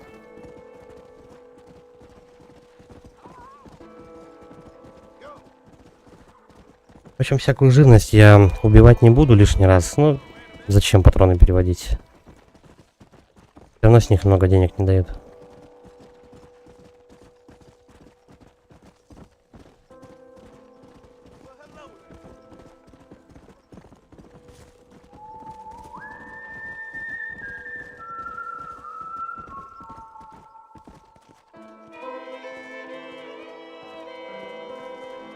А, ну да, там же это только у кого был предзаказ Старфилда, он тогда только 1 числа, те люди, кто 1 числа предзаказ сделал, могут запустить Старфилд.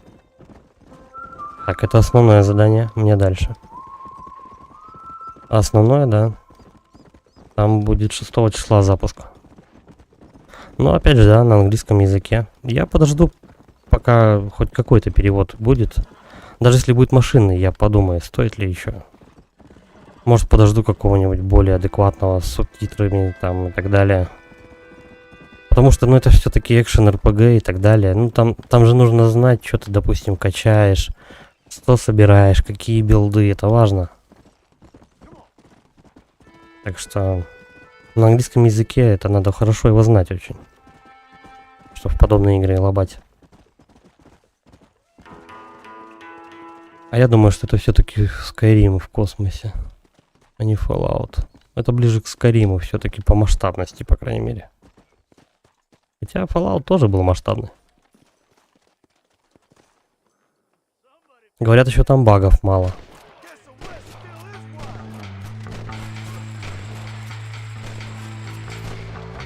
Короче, подождем. И патчи разные выйдут к тому времени, когда ее переведут адекватно. И дополнение там, может быть, появится еще что-то интересное. Прямо в жопу ему выстрелю. Все, я его убил через очко.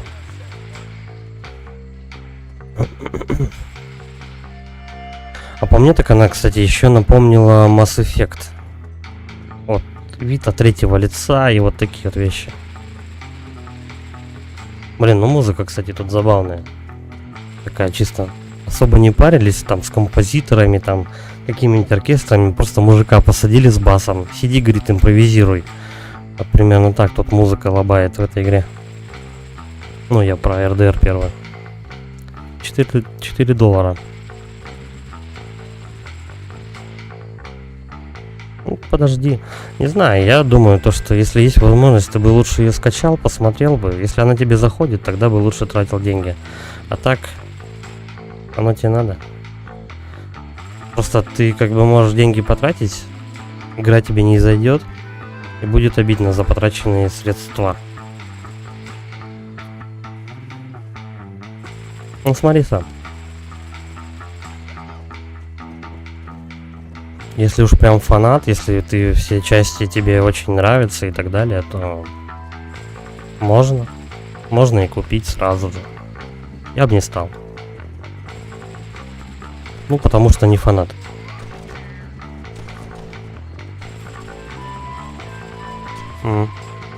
Я понял тебя. Ну, возьми. Будем надеяться, что тебе зайдет. Деньги потрачены будут не зря.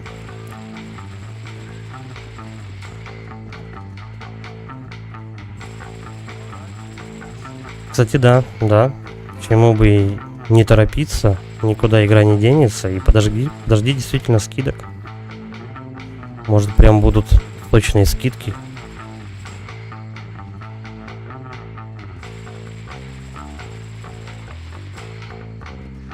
Так а как ты ее пробуешь, если ее на торрентах нет? Придется брать.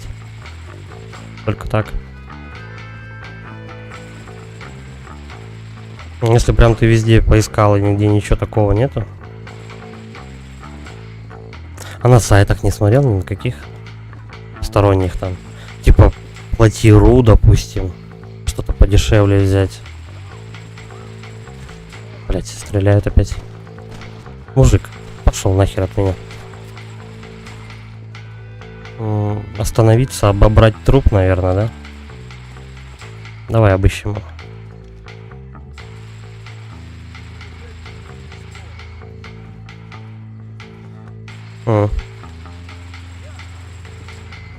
Ну, тоже, слушай, как вариант, бесплатные выходные, если наткнешься. Правда, такое, наверное, событие бывает раз в год, наверное, да?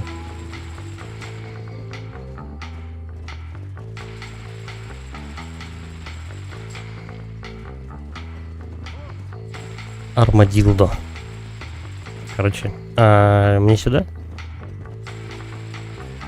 То есть улики убитого человека я должен шерифу сдавать. Но за него теперь побочных миссий нету. Ну, вообще никаких миссий нет. Ладно. Ну, серьезно, 5000 успеешь потратить, не торопись. Так, еще одно побочное задание. Блин. Кстати, возможно, это про тетку. Развитие истории. Ну-ка. Мистер, она исчезла. Кто? Моя жена. Ее нет. Она пошла собирать грибы в холмах у скалы висельников. И они ее схватили. Люди были правы. А что она сказала полиция? А что вы думаете? Сказали заполнить бумаги. Да, это первая часть РДР. Бэрил не очень сильная, но я посмотрю, что можно сделать. Короче, сначала пацан пропал, я нашел ботинок и берцовую кость. Я думаю, это ноги и кость. А теперь тетку украли. Мне кажется, там людоеды какие-то работают. Но, кстати, это не прям... Ну, короче, как сказать? Это оригинальный РДР, только портированный вот буквально 2 месяца назад на Nintendo Switch и PS4. Это как бы он. Ну, порт неплохой, играется вполне. Даже графика чуть-чуть, по-моему, лучше, чем на PS3 была. Потому что там, по-моему, вообще все мыльное. чуть-чуть графику поправили. Хотя, может быть, тут мне еще моды установленные помогают. Ну, типа 60 FPS там и так далее. После этой игры, я думаю, то, что к тому времени выйдет Lies of P. Это Souls-like про Пиноккио. 19 числа она выходит. Если она будет на русском языке, в доступе, то, пожалуй, я ее запущу. Так, где-то мы тут пацана нашли. Это прям рядышком. Карта. И идти надо по прямой вот сюда. Evil Within 3. Ну, про это я не слышал, но... Не знаю, вот первая часть неплохая, вторая мне... Первая часть мне понравилась, вторая нет.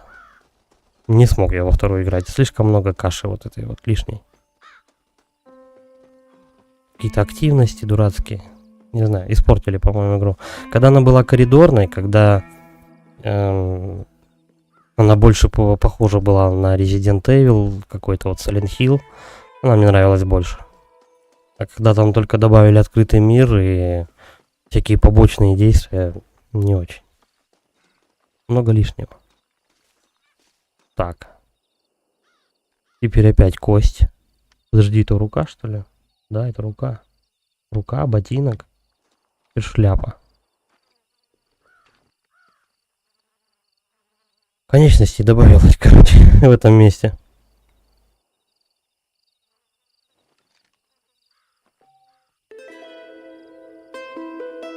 И все, и опять тишина. Он даже никакого комментария не сказал.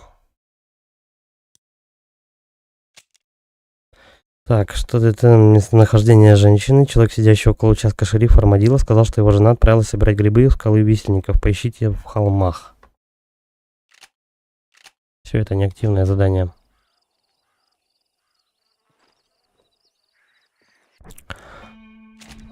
Просто, ну, Evil Within 2 вышла в тот момент, когда еще только учились, наверное, делать открытые миры. Но сейчас, в принципе, уже такое время, то что открытые миры задолбали немножко людей. Ну, как бы, вот, по крайней мере, я устал уже от открытых миров. Они все одинаковые.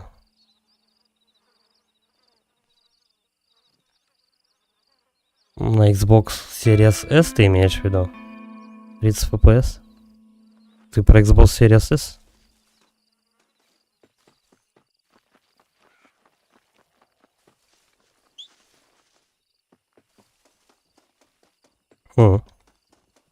Че, серьезно? Это консоль 30 FPS давала? Старой такой игрушки? Странно.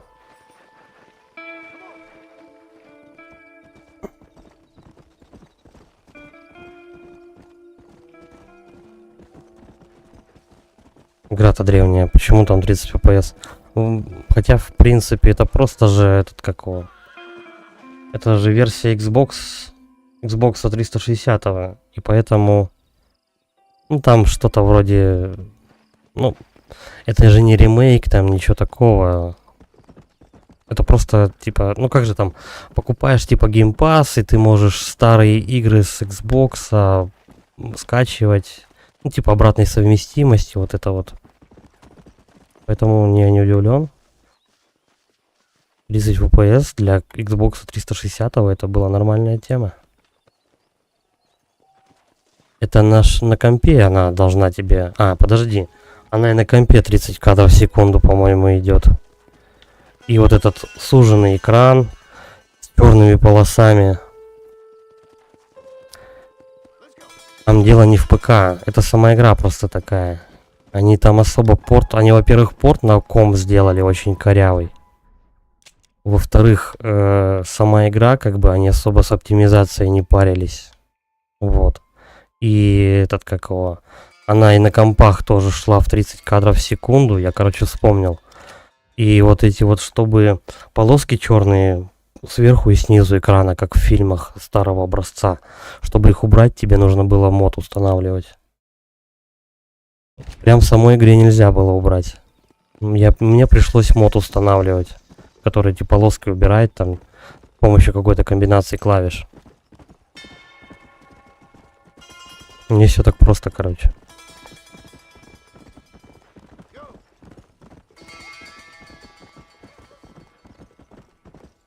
Сейчас на консоли можно убрать это дело.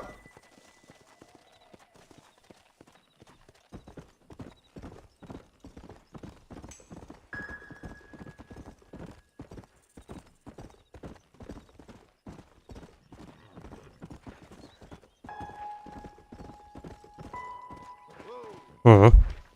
Я же вот не очень-то давно проходил Evil Within, первую часть. И мне приходилось мод устанавливать, чтобы эти полоски убирались. Это я точно помню. Без мода там никак. Нет, я не могу путать. Я потому что помню то, что я с этой херней парился. Там вот какую-то комбинацию, вот этот мод ставишь, какую-то комбинацию прожимаешь, и у тебя эти полоски идиотские исчезают. Иначе никак. Не, может быть, для консольных версий там достаточно одну галочку поставить и все. Может, я какую-то версию, конечно, скачал, но это вряд ли. Скачал наверняка, если что, самую последнюю. Но там в настройках не было такого. Просто эта проблема галочкой решалась. Это я помню точно то, что мод ставил.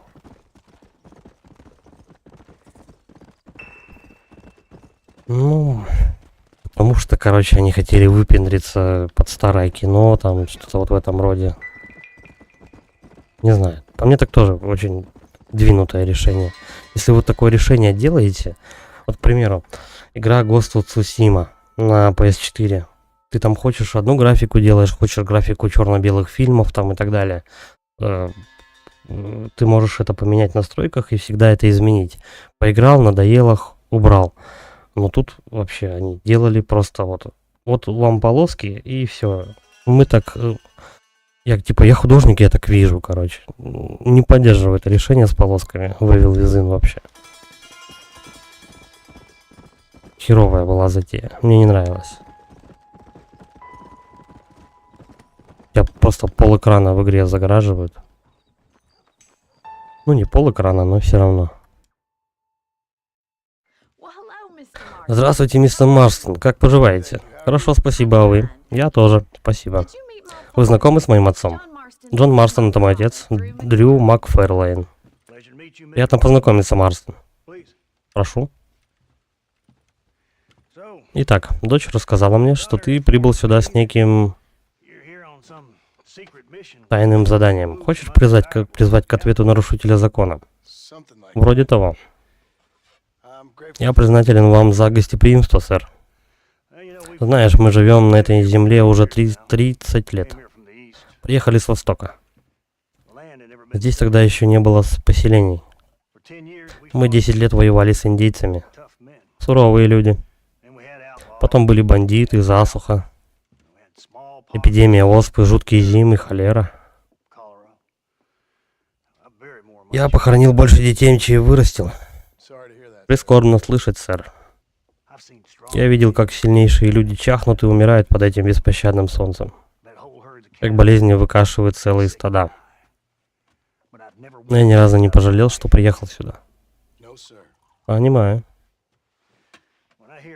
Когда я слышу, что эти так называемые федеральные власти отправляют агентов, чтобы тайком убивать и манипулировать людьми, я начинаю волноваться.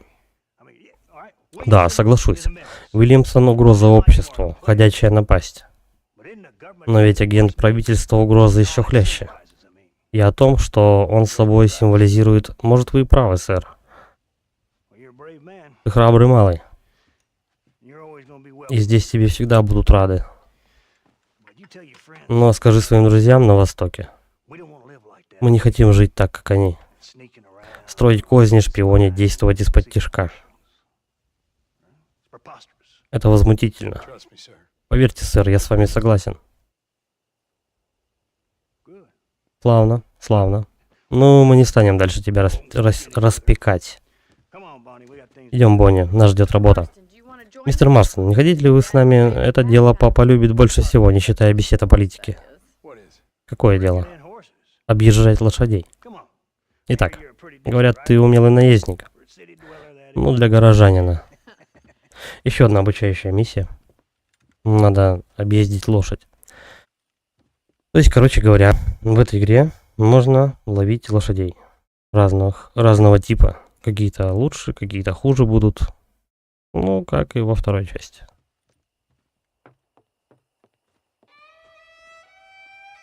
Правда, там приходилось тоники пить, чтобы поймать очень крутую лошадь.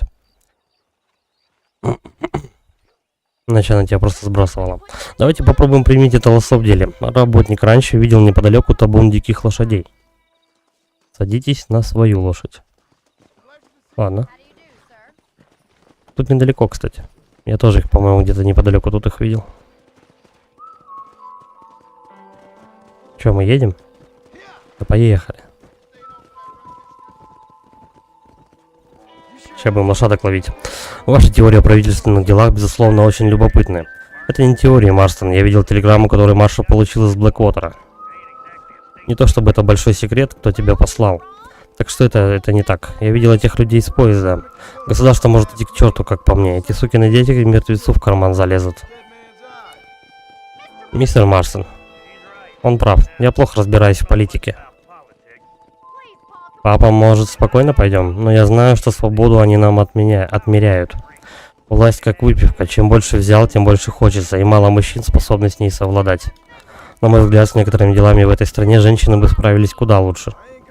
Не стану с этим спорить, мисс Макферлейн.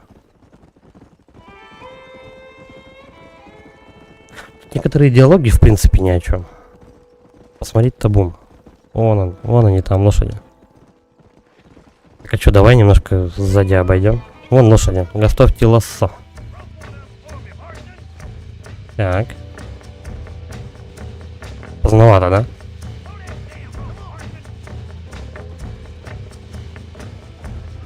Поймал. Не упусти веревку, Марстон. Ну, я держу. И что теперь? Чтобы объездить. Че, спуститесь? Блин, я не успел. Не дай ему себя сбросить.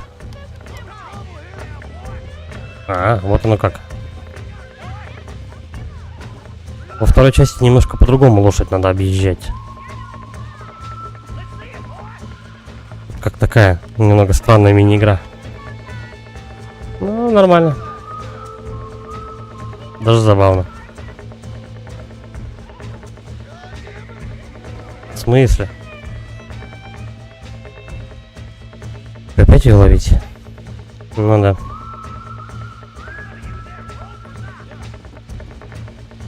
Чуть-то я не удержался.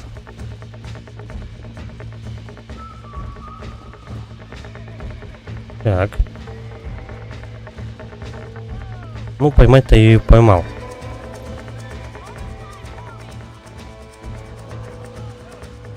Тут плохо видно, кстати, с какой стороны она тебя может сбросить.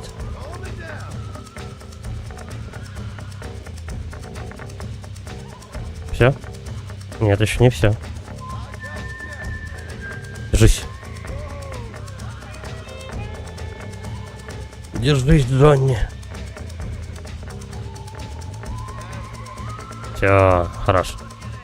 Ну вы гляньте, мы сделаем из тебя настоящего ковбоя.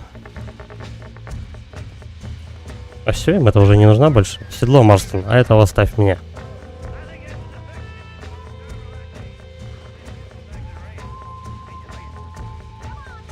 Ну давайте попробуем поймать еще одного. Серьезно? Ничего, одной лошади мало.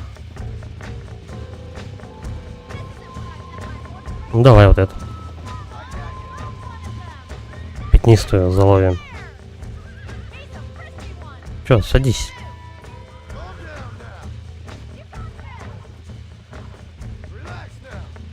Бля, я думал, что мне одной лошади на обучение хватит.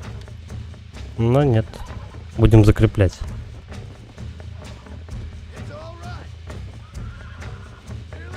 Это вроде поприкольнее какая-то, нет?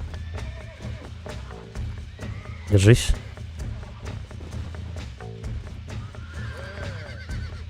Да, если ты эту мини-игру проигрываешь...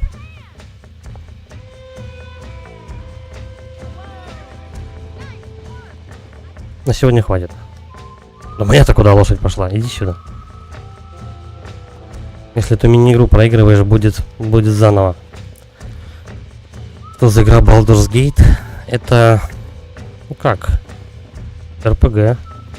Как объяснить еще? Третьего лица, пошаговая боевка. У меня жена в ней играет сейчас. Она длинная еще. Но не мой жанр. Но я думаю, претендент на игру года. Запросто.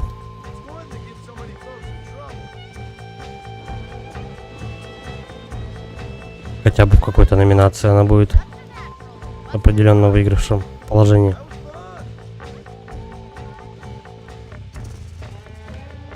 Но все хвалят, короче. У нее там бешеный какой-то онлайн там и так далее.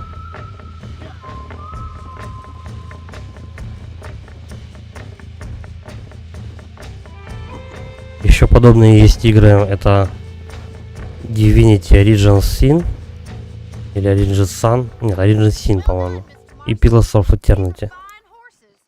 Прекрасно, мистер Марстон. Да-да-да, в окрестностях Амадила видели лошадей. Поехали, мистер Марстон. Эти лошади будут нам, кстати. Что, еще лошади ловить?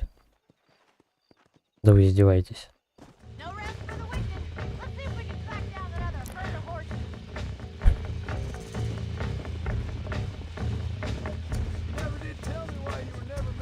Я думал, одной из лошади достаточно будет.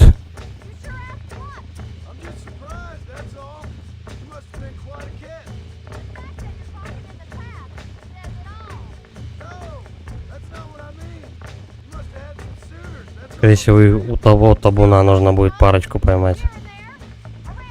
Хотя мы вдвоем. Кто их поведет? Наверное, одной достаточно будет. Ну, не знаю, посмотрим.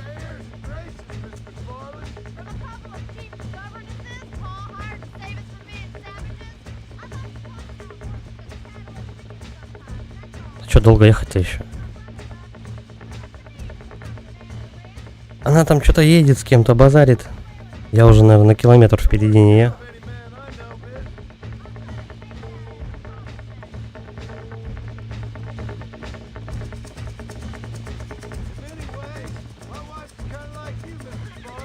Ну и чё, где лошадь-то вся?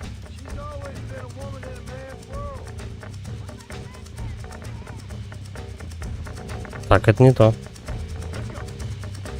Эти лошади с наездником. Давай бабу эту подождем. Пусть догонят меня.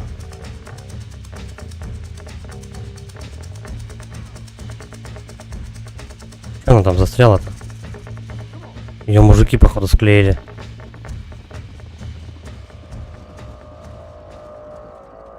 Поезжайте позади табуна. А, вот. Короче, тут NPC с...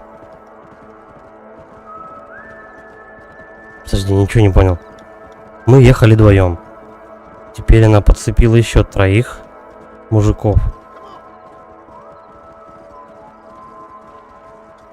И вообще уехала в сторону куда-то.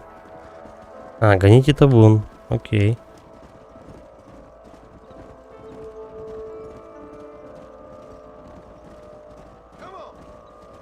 Тихо, тихо, тихо, не разбредаться. Бля, тут камней много. Они в разные стороны теперь идут, лошади в рассыпную. Все, собрались? Отлично. Давай, давай, давай, давай, давай.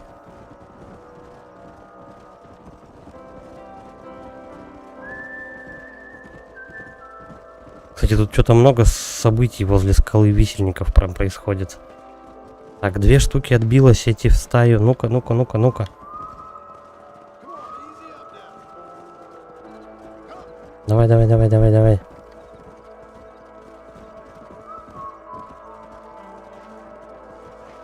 Тупая лошада. Давай. Давай, давай, давай. Тихо. В сторону. Все собрали? Бля, они в другую сторону идут. Не туда. Или туда. Она прям по центру где-то в скале застряла.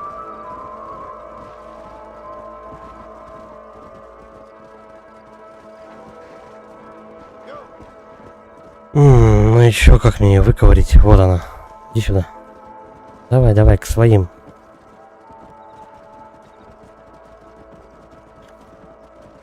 Блин, с коровами проще было. Лошади из-за камней разбегаются в разные стороны.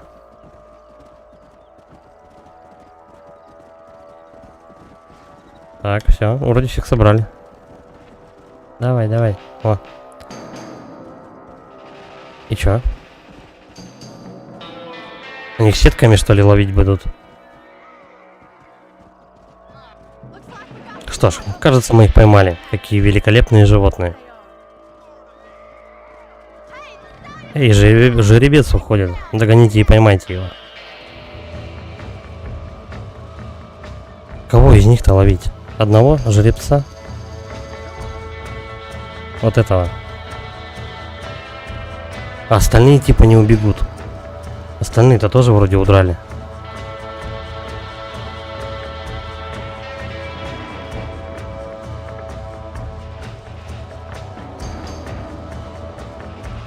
Поймать его будет непросто, походу. Давай, давай, блин, у меня кончилась стамина лошадей.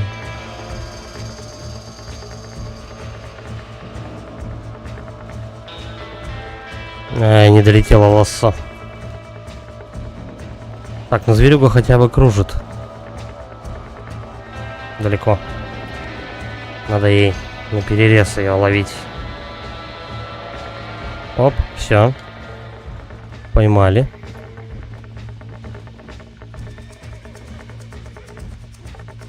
О, давай, объезжаем.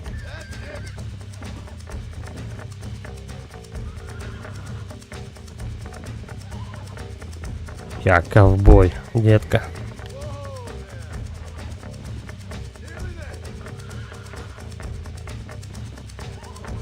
Ну-ну-ну, держись. Тихо, тихо, тихо, тихо. Бля, не сдается, смотри. Все, готово. Езжайте к Бонни. А, ну на этой лошади надо ехать.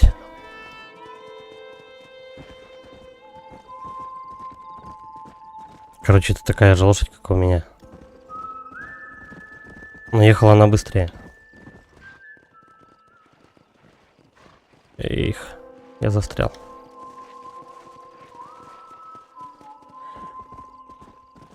Ну-ка, тут спустимся. Да, нормально. Бонни, иди сюда. Что-то эта лошадь, по-моему, похуже управляется. Спасибо за помощь, мистер Марстон. Мы добыли хороших лошадей. Знаете, этого жеребца можете оставить себе. В знак нашей благодарности. Спасибо, мэм. Конь он завидный.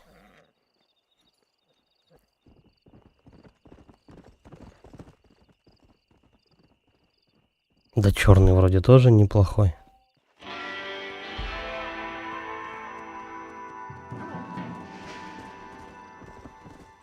Ну, не знаю. Ладно. Отметим, короче. Куда мне... Ну, будем добивать Бонни, короче. Потом к этому Найджелу будем ходить.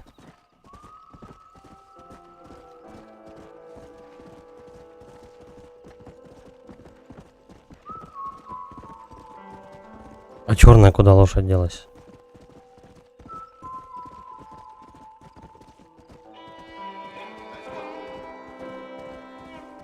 Я думаю, все-таки нужно какое-то ей седло, наверное, купить или что-то такое. Правда, сейчас ночь уже, да? Ну, ближе к тому. Сейчас, наверное, все магазины закрыты будут.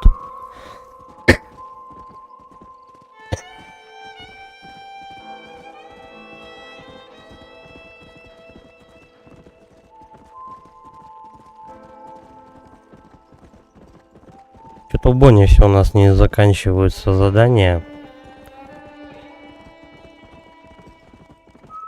Хотя... Просто Просто их, наверное, много.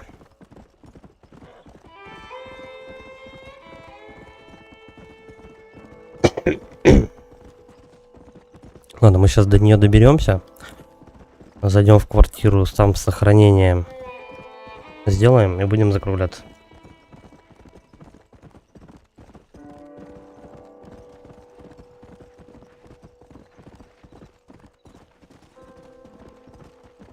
Что-то никаких побочек по дороге, ничего нет.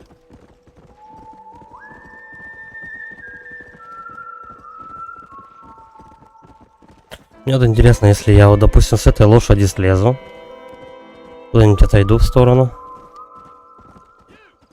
Эй ты, горстке злоумышленников удалось нас изловить их и перестрелять. Это вот этих, что ли?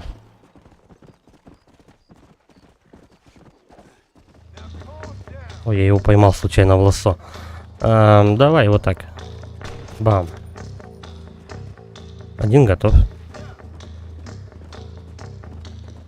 Убейте или поймайте последнего арестанта. Да стрелять будем, чё уж тут. Чё их вылавливать?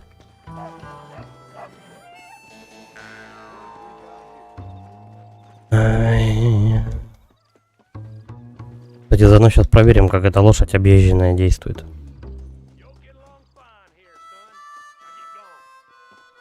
Нет, я не буду у них ничего забирать. Все? $4 он мне дал. За 2 трупов. Не густо. С этого, с одного трупа больше собрал, чем мне законник отблагодарил. Короче, законники у нас нищие, ребята. Так, вот лошадь появилась какая-то. Это моя, черная. А белая где? Вот и белая. Как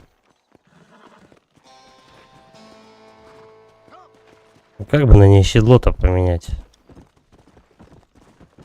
Между ними разницы, по-моему, нет никакой. Подожди. Боевая лошадь. И все.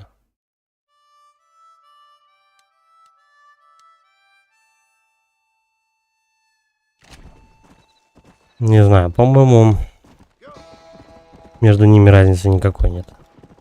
Две одинаковые лошади. Бяу. На варгане играет.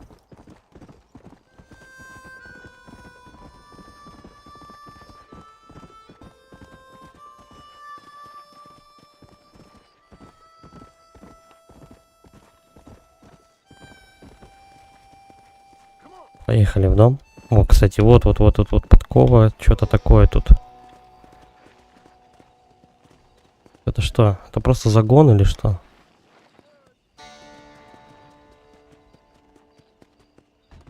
Где-то тут.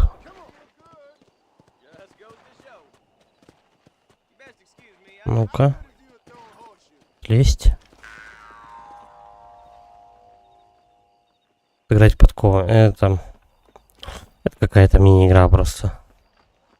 Я думал, тут лошадей можно, типа, сбрую там. Хотя подожди. Где лошадь? Вот. Сейчас мы ее привяжем к стойлу. И попробуем поменять на ней седло. Будет ли такая возможность?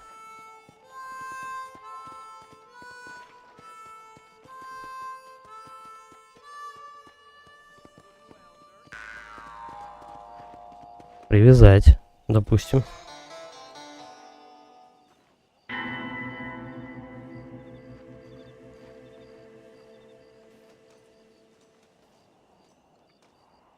Может быть, в городе побольше будет эта функция менять лошадей. Не знаю. Костюмов других у нас нету? Нет. Вот тут есть, короче говоря, условия для получения этого костюма. Вот оно что. Я понял. Ну, правда, не все условия открыты. Ладно, а просто если эти будут собираться костюмы, то будут целенаправленно прям за ними, я бегать не буду. Смысл. Ладно, игру мы сохранили. А стрим будем заканчивать. Ну, вам спасибо за просмотр. Ставьте лайки, подписывайтесь на канал, пишите комментарии. Всем удачи и пока.